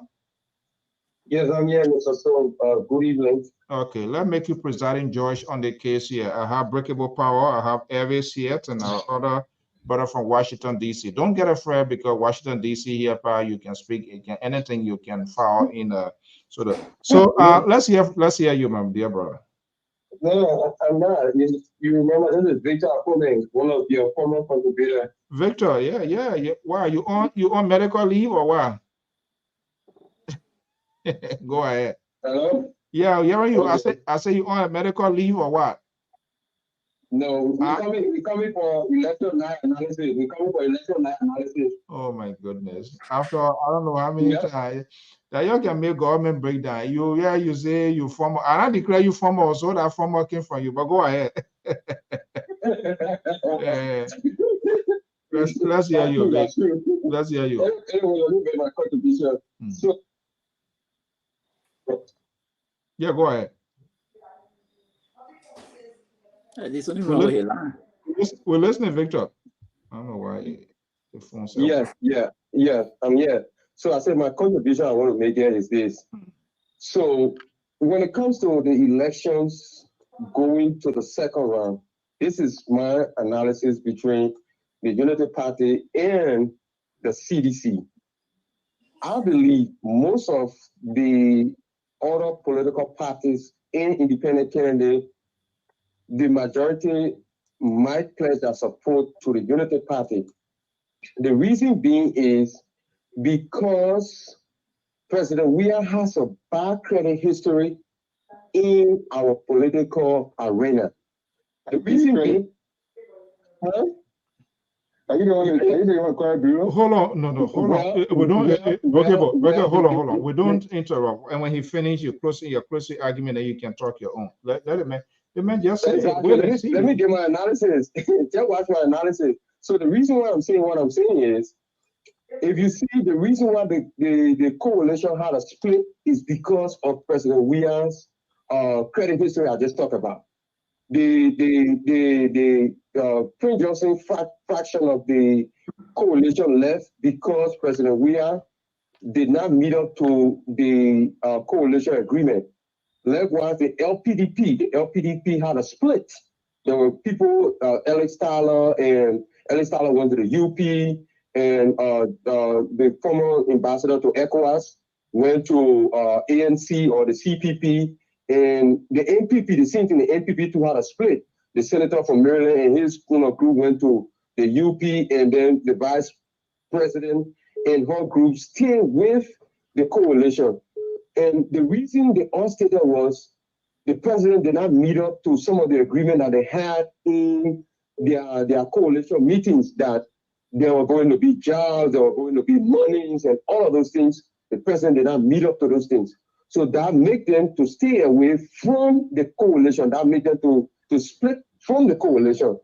Because of that, I believe if they left, the other political parties like Councillor Gonglo, like Monuba, they are seeing it. They will now want to support a person who has a bad credit history. Okay. So they would prefer either to abstain or to pledge their support for the UP. That's one. Two, Mr. Cummings. Mr. Cummings, the reason why Mr. Cummings is hurting in this election is because of his decision in 2017. And I have listened to Mr. Cummings on different platforms and different talk shows. He has always said that whoever's make it to the second round of this election is going to pledge his support to the opposition. So I believe Mr. Cummings will be open enough this time around to say, hey, we will support the Unity Party. Whether the delegates and other supporters will follow, thank you that's so another much. thing we can discuss. All right, thank you so much, guys. We are extremely out of time. I'm going to give you 1 minute each to make your final point, and then I'm going to go back to my analyst. So, Elvis, let me start with you. Elvis, are you there?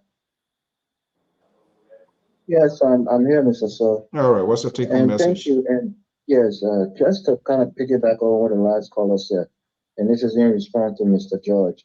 I think Mr. George was saying that the CPP partisans will not support the CDC under any condition. You have to understand these people are not political monolith. You know, they have their own minds, their own thinking. The only thing they have in common right now, especially in the first round, is that they support Mr. Cummings. In the second round, you don't know what's in their mind. You don't know who their second choice preferences preference are. So that's when I think most of the people from the ANC, especially, were CDC partisans, before. And with all the nasty rhetoric that's going between both of them, the CDC and the UP, most of them will probably go back to the CDC. As I stated, I think the last caller stated, it's not a guarantee they'll go to United Party. Even if Cummings said, let's go for United Party, these people they're not a monolith, they're not robots where they only listen to one man. This is not, Prince Johnson, MDR. These are people who are intellectuals, people who went to college, most of them who are, educated, at least have a high school education, will probably lean towards the CDC. So for me, I think this election will be very, very close. I'll call on political parties, especially Mr. Boycott, to tone down the divisive rhetoric, the war drum beating, and be a elderly statesman like we know him to be, and especially somebody like Mr. Anthony Kinsey, who has been very, very disappointing in his utterances and his statements that he made on social media, talking of, trying to do this tit for tat, violent. If it is violent, we will respond we like. I think it's way beneath him, and he should come to the senses and speak like the intellectuals that we go into. Thank you so Mr. much. So for having me on the show. Thank you so much. Thank you. Thank you so much. Okay, so what's the next caller here? 202, Breakable, are you there? Yes. Yeah. Thank you so much, Mr. So. My point about because we are having bad credit. Bad person with him. But now we are. The last time I checked, Eric doesn't say what with him. But now he's not even supporting him. The last time I checked, a lot of those people that you're talking about, they were behind him. They were behind Joseph Boakai. They're not behind him. First of all, look, when you talk about the other people, the president said it plain blank in all during the campaign time, even all around, he said same thing. Those people you're talking about was people that wanted him to go direct to him by giving them money. To give them money, everything that in a candidate, they should come the president and say, we want this, we want that, we want this. He told them, he said, no, I cannot come to you and give you only you money in replace of the county. So I'll make sure I'll do development in that county instead of giving the money to you direct. That's why I made it pull left. It's not because of for the people. It's not no contract is signed to say, look at what you're just saying. He said he failed the people. Why they fail the people? Because they want money from him. And he said, no, I can't give you individual money. I'll make sure I give money to the people. That's why they elect the president. So if he's saying that the president gets bad credit, they are the one that get bad credit. Because the president told them the truth, and they don't want to say the truth. I like. When the election are coming, I will tell you the truth, my brother. The other opposition will never support United Party. They know United Party behavior.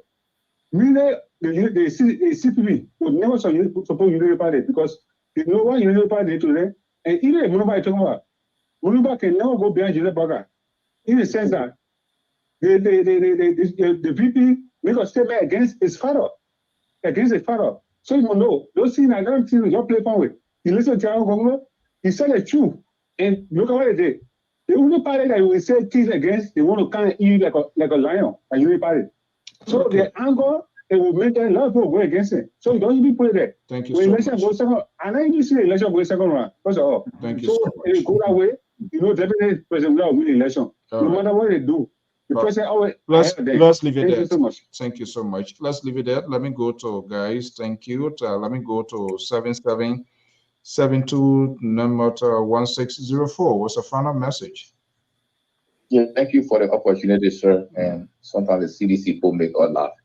This guy who said the United Party people, when you say anything, they can't after you like bad dog. He just now almost got on my head. No. Well, yesterday something he was. Victor, I thought you make your closing statement. Yeah, No, go ahead. I didn't do my closing.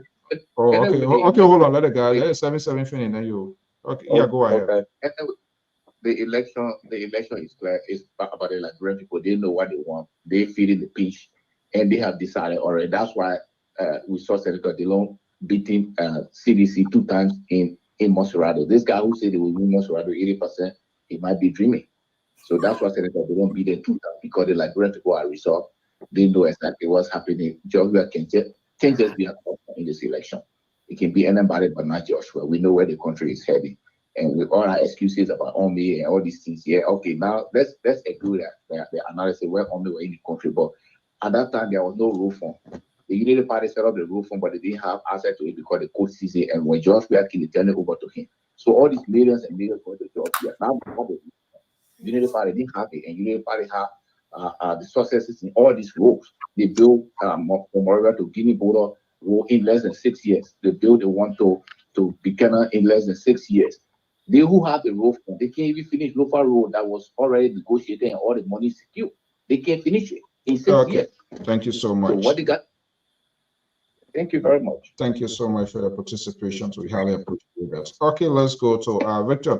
Let's go quickly to your closing. Yeah, let me close in 30 seconds. So, from a big better unbreakable, what I want to say to you is, between President Weah and Vice President Joseph Boakai, the only person who has a political credit history is President Weah, because he is the president of the country. Vice President Joseph Jomo Boakai has never held the presidency of Liberia. So therefore, he might have promised people during the 2017 campaign, but he didn't win the election. So those who left him after 2017, they had a choice to either stay with him or walk away, and they made their choice.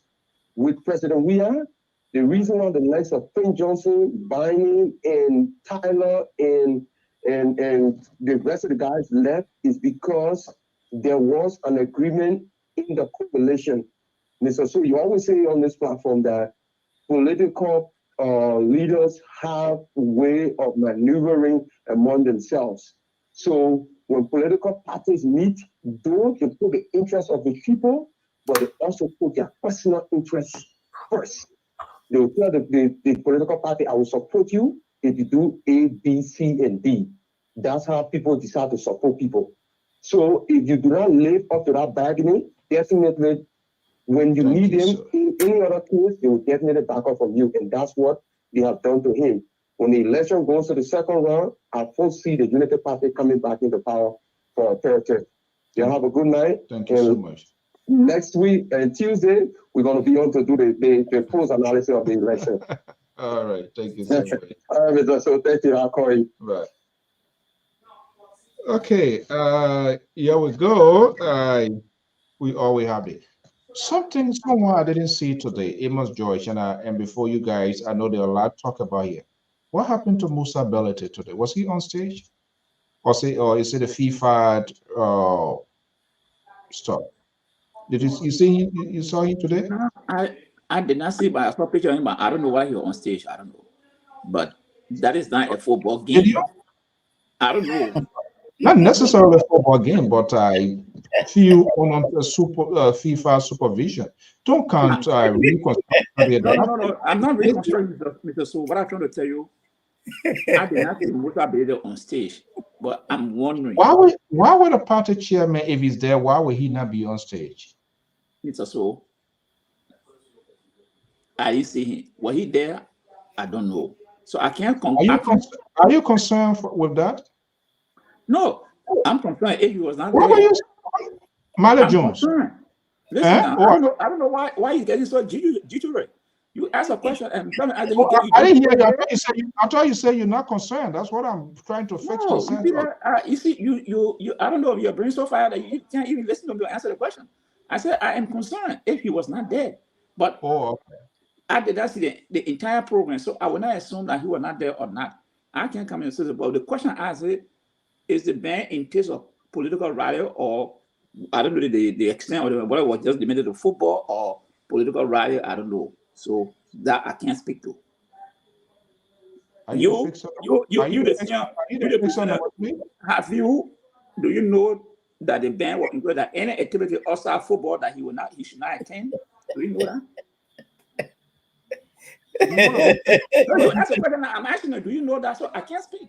If you were not there, What I do know, the ban is centered around sports facilities that you should, but when the event is held at the sport, I'm just concerned. You want to be That's what faithful I number said. two? I don't know the extent of the ban where he cannot do whether a football game or any activity that related that has to do that will be on a football page that he's not supposed to attend. I do not know. So I'm asking you, do you know? Have you read the detail of the ban? You can't answer. I'll be glad that you answer it for me. What I can answer though, and FIFA was very No, vehement. I'm asking you, Mr. Soul. That's what I'm telling you. Listen. No, hold on. You read it. You read the FIFA position. So I'm asking you, in that position, did the state FIFA said, listen, FIFA said the ban is being placed on sports anywhere that with under the supervisions of FIFA. They're not going to tell you say political labor is because we don't have horse and stuff and things like that. Why you see people going at that? So as long it is under FIFA to rule, because Anthony Tedman Stadiums, SKD Sport Complex, all of them under FIFA rule. It doesn't matter what sort of event you're going to have there. I'm asking now. You're making an assumption. You're making an assumption. I'm asking. I'm not making an assumption. I'm just telling you. FIFA made it. What you read? Game. No, I said we need to make progress. I'm asking you. You said you read it, and you see now it's not supposed to be a football game. And I said, was that in the ruling? Because of other activities outside football game, it said that he should not just enter any football arena. FIFA, that's what I said. You're not listening. Okay. ANC man, you see. No, I'm not ANC man. You asked the question because I push you now. Then you want to say you ANC man. No, you're not pushing. I'll tell you. I've been honest to bring that question. Oh my God. I was. You guys need to cease fire. When I push you now, you want to go straight to ANC. You were asking me. You didn't say you ANC man. You said, and I asked you directly. Now are you not ANC supporter? Why? No. Don't push it to ANC. You asked me a question and I answered directly. Now I flipped the question around and then you want to go, ANC. You try to defend the issue now. Don't you answer the question. Don't go to ANC. Okay, do me a favor. Maybe you are inside of. We want to know. Maybe you can talk to somebody or somebody. No, I can call tomorrow to find out. Hey, well, if you are not there, then I can ask why. I was saying that. With that, I can give you an answer. I was saying yes. You asked me, I gave you an honest answer. I said, hey, if you are not there, then that is concerning. Then you come back now and ask me. It's on a different assignment. That's it. But I'm just saying because what I do know, the ban is extended to activities under the roof of FIFA. So they're not going to be selected and say, oh, okay, yeah, even though you can't go to the play, but because of basketball, you go there, or people having to wear. No, but that was not. It was not. This was not basketball. It was not football. It was not volleyball. It was not tennis. Lawn tennis. It was a political rally. So my question that I asked you, since you read a brief or the ruling, just telling me. And I still maintain the I'm not asking you that water. You're not maintaining. I said since you read it and you tell me, so oh, this is it. Then I will go along with your until maybe I read it and clarify, or they can say, oh no, was it only restricted to football activities or to any other event outside of football? That's why I'm asking you. Okay. Amos George from Atlanta, Georgia. Georgia is always in the frost in international politics, so that's kind of strange. Marla Jones, let me just bring you. The people are dividing position behind the scene, and you still here. You want to maintain independence on this network yet. You're a good public relations guy. People who get a good consultancy and all of that, even forming transitions and doing other stuff here. Look, tomorrow is like 8 days to go. Now, something unusual is happening in most of these other platforms here. What should be the talking points of these platforms, surrogate? What should they be saying? And this should be the last minute appeal to voters, to the electorates of those people that are supported. But we still see that sort of tone of bigotry, divisiveness, blame game. Why do you think Liberians don't know about President Weah, Joseph Boyka, Ellis Kumi, the Tiawan Gonglo, or so. What the voter wants to hear now, are they preferring that mission, that agenda? Because people want to know what will happen next in the next 6 years, whoever becomes the president. Their other priorities.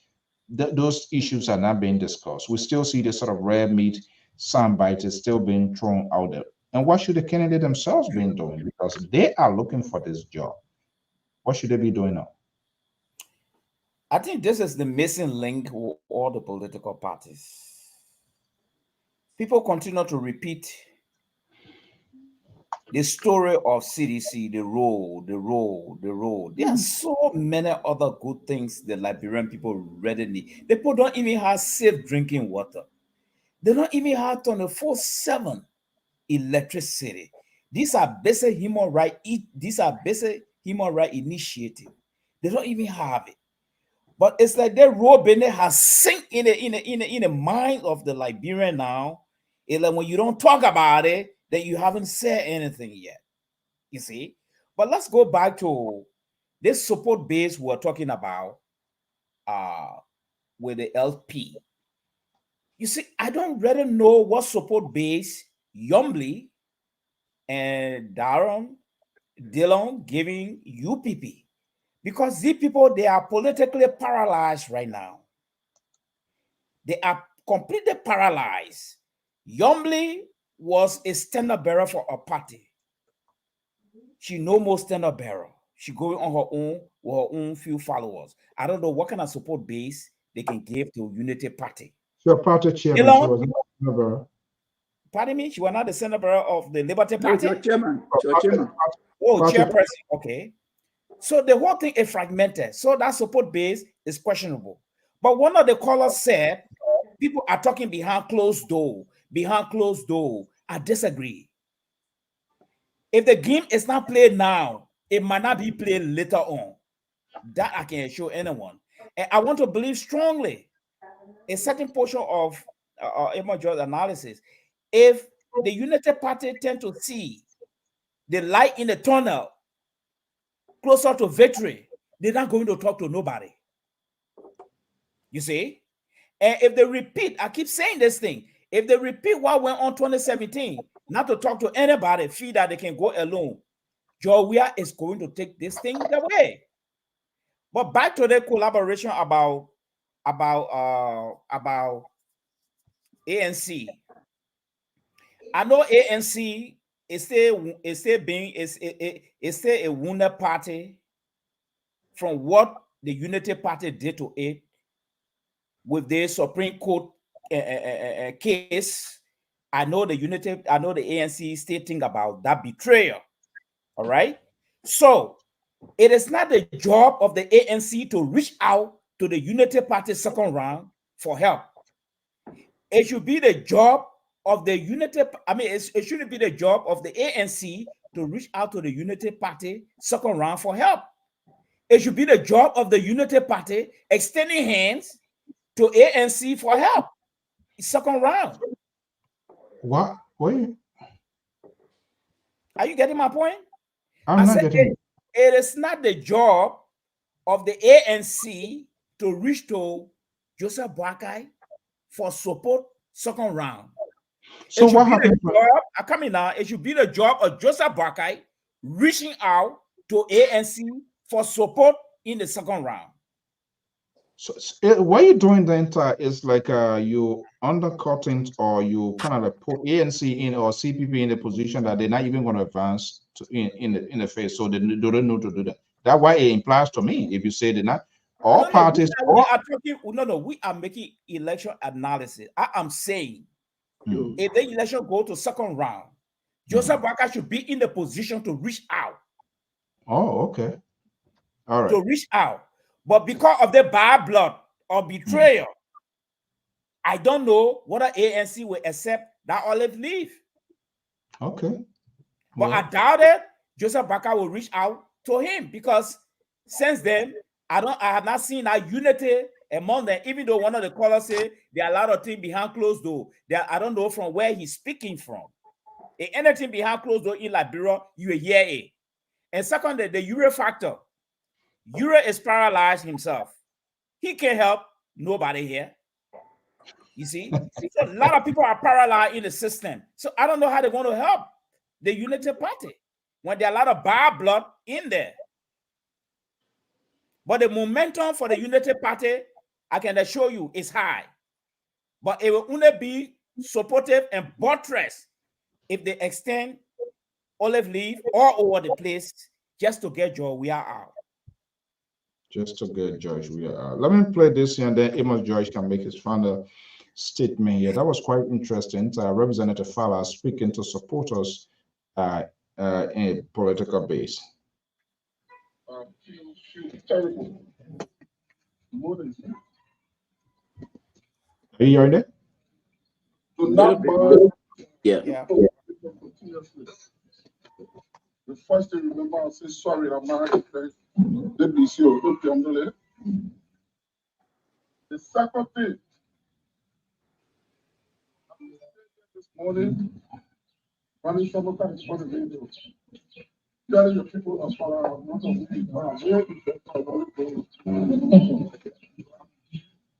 telling the people say I have left where if I'm on my way of running to tell you how desperate and how they lost it, they lose the battle already. It's bigger than what you think. Do not take the laws into your hands. I know how you feel, but do not take the laws into your hands. Please, my citizens, my people, I have come to encourage you. Do not be afraid. Do not be afraid. That's why I'm here with you. If they will kill you, maybe all of us will do that. The only reason without moving is because we're moving. But then tomorrow, some of the community will start to engage the people. We campaign. We'll talk to our people. What I want to say to you, the elders, you, the youth leaders, as you move back in your villages, please just talk to your people. Trust me, look up to me. If I'm your leader, okay, look up to me. If I'm a leader, I am your leader. There are lots said in this tape. He was speaking to his cross sections of his supporter, saying to be like a victim of what happens in FOIA. And he has all right to make this sort of appeal because that's the ground he's contesting. And so people who potentially why investigation is pending, nobody going to adjudicate to say that he's doing whatever it is. There are a lot of conversations ongoing, but the main fact that is it happens in his backyard where he's going to be contesting is being perceived in a different context. Amos George. Yes, I don't know because the tape is not too clear, but I heard him. Maybe if I'm not right, maybe because you're close to the audio. But I heard something like the only reason we're not moving. The mourning, the death of those people. Yeah. So what he meant by that,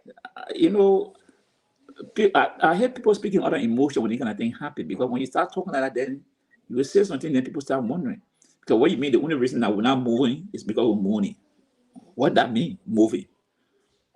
So this is the ambiguity we'll talk about. When you leader speak with clarity, it's like, hey, this is a challenge. We're going to take on them because I don't want to say he said it's bigger than this. Hey, I think they say 3 or 4 persons got killed. Mm-hmm. If that's not, what would be bigger than that? What would be bigger than that? People lost their lives. What can be bigger than that? So you see, when leaders are speaking, they must be very careful, especially in kind of situation. Speak with clarity. But when you speak like that, then, like me, I'm a freaking out. I start wondering, what do you mean by that? People are dead. And you say it's bigger than that? In what sense? Or we are moving, that's why we're not moving. What do you mean by that? Is it for more confrontation? We're burning some more car? So people have to be careful. Choose your words when in this kind of situation.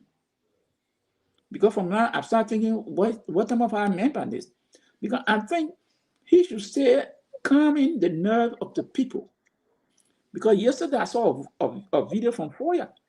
The market was completely deserted. Nobody. People did not go to the market. People who have brought their goods did not bring their goods. So you can see, because why?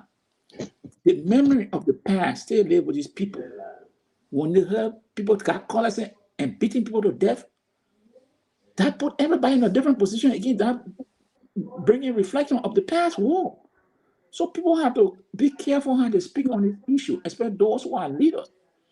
Yeah, you from the era, you contesting, but when you kind of situation, you should try to tune down the rhetoric, appeal to everybody for kind while the investigation is going on. But when you start them up, that's why we're not moving on them, and it's bigger than this. What are you applying? What are you insinuating? And you got people that follow you. They are listening to you. So if you want to appeal, just continue on the path, appealing to people to ease the tension down. Whether you and money someone got a beef, it's not a time, because people have lost their lives. And what will become of the family? Why they lost? What they losing their life for? Because someone believed in you and someone believed in another person. Okay. And they are caught up in the middle. So I just want to leave on that note that some of our men, they have to be careful. I want to also say, you're a young man, certain things have been trying to seek some counsel from people to speak on certain issues, how you address it. But everybody just go to the press, they just talk what they want to talk, not looking at the end of the day what the statement meant will mean to other people. You know, the situation comes and you speak as that situation emerges and you try to go through it. Because what happened in Foya never happened in Liberia. Anybody the country that, I don't know, 2-3% got killed. That never happened in this kind of situation. We know Moreover, yeah, 2011, it happened there. Someone got shot there. But we cannot justify that in Foya. Okay, gentlemen, to best of commentators in this business, Jones Octavius Malley Sr., independent. I don't know how long he's going to remain this independent voice here before the whole thing comes. Amos, legendary Amos Joy from maybe you know, if Bogdan win, then they will open the Lofa and get, but he can't speak Gisi and he can't speak Gio, so I don't know whether he'll be able to get a job. You see, Amos couldn't say Gary. Okay, guys. Thank you so much, and hopefully tomorrow is what, Monday. The Liberal will be Monday. Where is the Liberal? Whoever talked to the Liberal for days now? Liberal is what happened to the They Liberal? were getting ready to be, maybe they'll be Minister of Public Works, so maybe he brings some consulting job for them. They can make him minister. He's not a member. He's just a sympathizer. They can lead their job for their member and give it to a sympathizer. No. Oh, but you're not bringing people that are competent to help you. No, but even if the member not competent, Joe, we are approving it. They're not competent. They will learn on the job.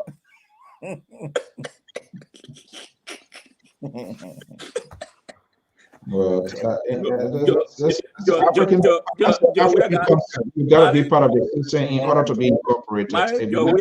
We have built a crouton, a crew empire. What Joe has built. You're gonna. Different conversation. Okay, guys, thank you so much.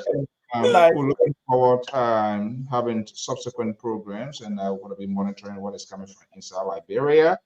Bottom line, we want the process to be free, fair, transparent. Yeah.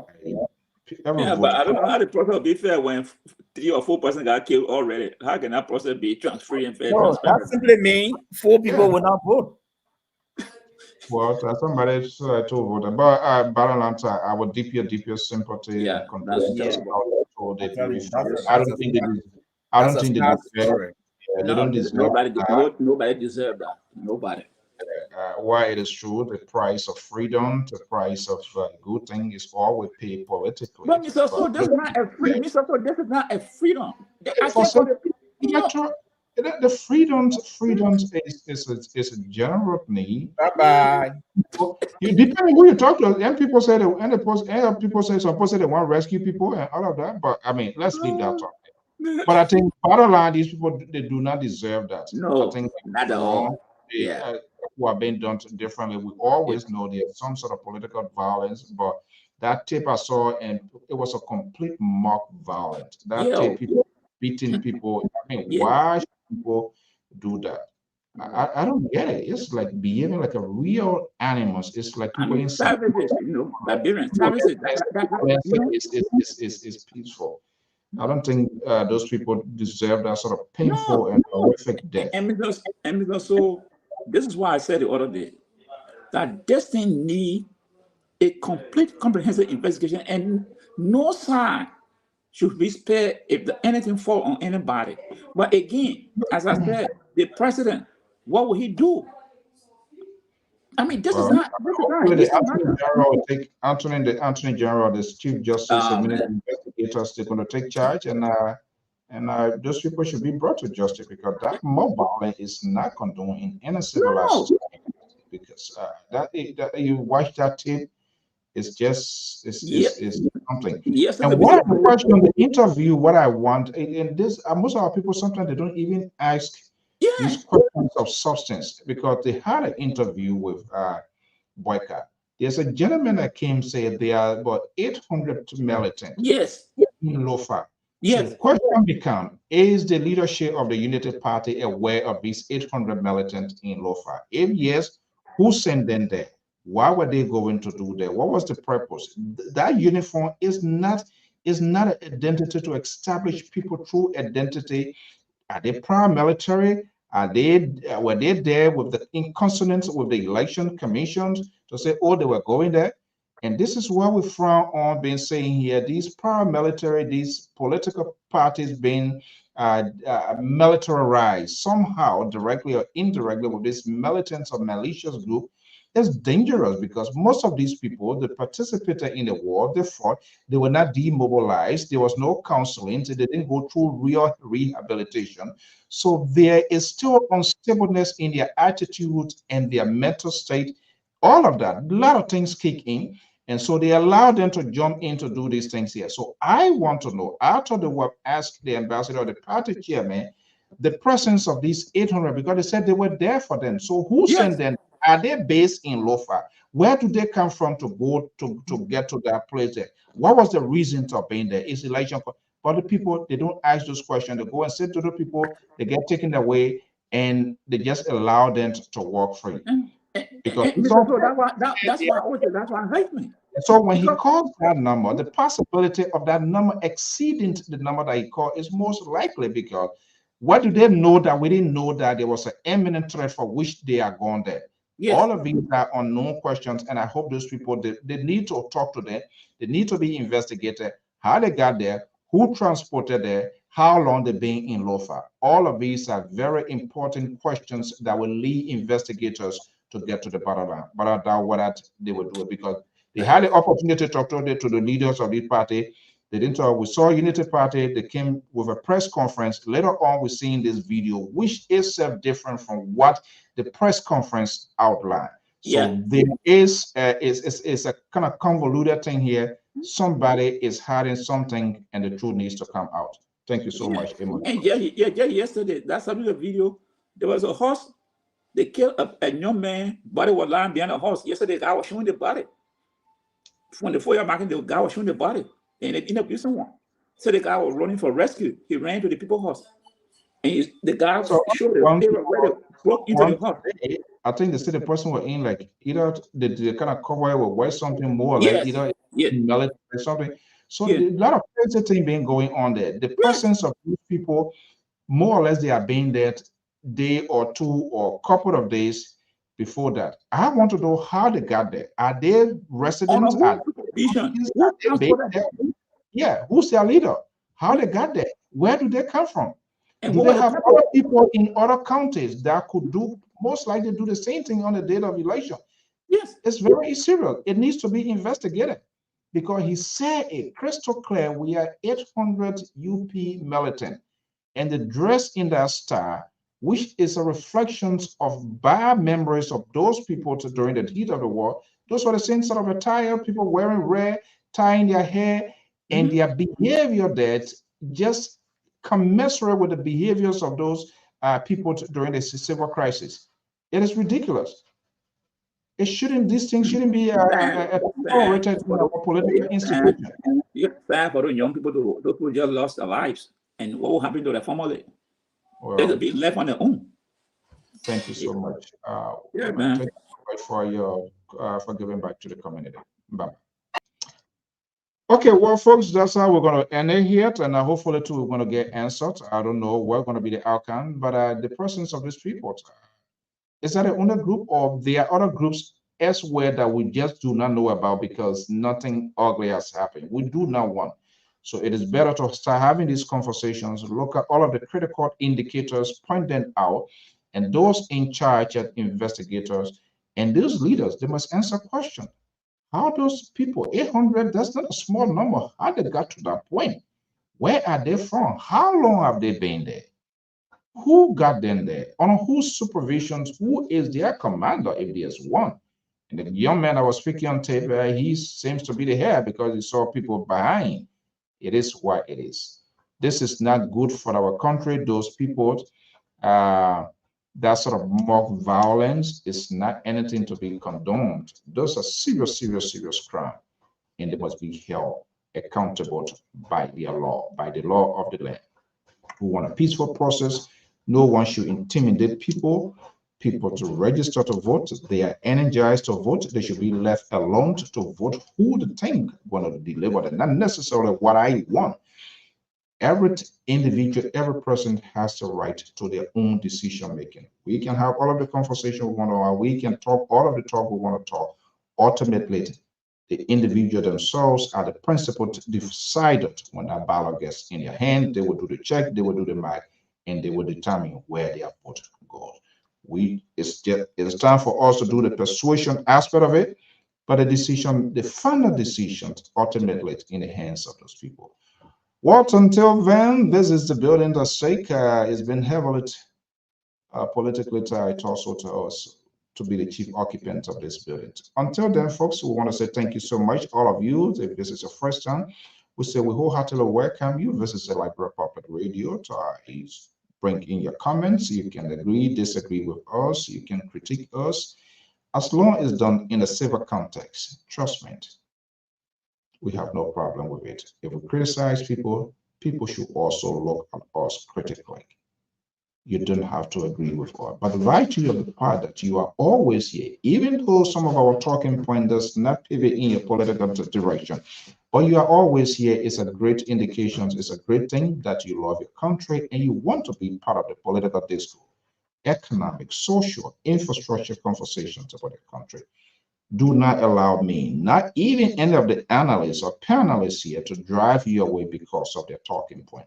You have the right to challenge what we say, what we do, and we'll have that civil engagement. That's what is done in modern society. We do not impose our will on people. We intend not to leave no one behind in the national conversations about our country. If I was talking about my household, then of course, breakable power have no business to do that, to say anything because it's about my home. But as long as I sit here behind the microphone and I talk about Liberia, government official, Liberia, or whatever situations, you as a Liberian, as a citizen, you have all right to question me, to make your own judgment, whether it is right or not. You are entitled to it. And that's what we want to keep in place right here on LPR. Thank you so much and have a pleasant Sunday evening. Let's pray for our country, for the peaceful process. We must condemn violence in any forms or shape. No one should sanction people. No one should create any habit for which someone will feel apprehensive waking up Tuesday morning to go cast their ballot. It is wrong. It is unacceptable, and all of these political parties and their leaders must call on their supporters, surrogate, to exercise maximum restraint and allow the process to play out. Have a pleasant evening. Bye-bye.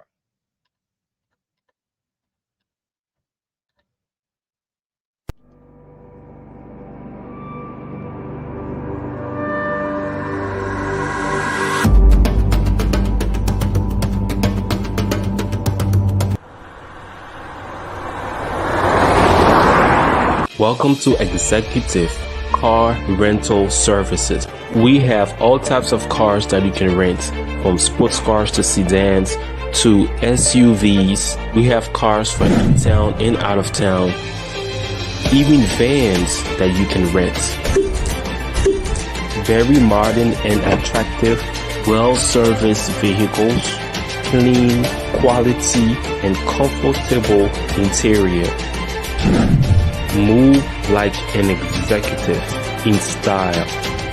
Fully AC vehicles with good sound system. If you're looking to ride with class, this is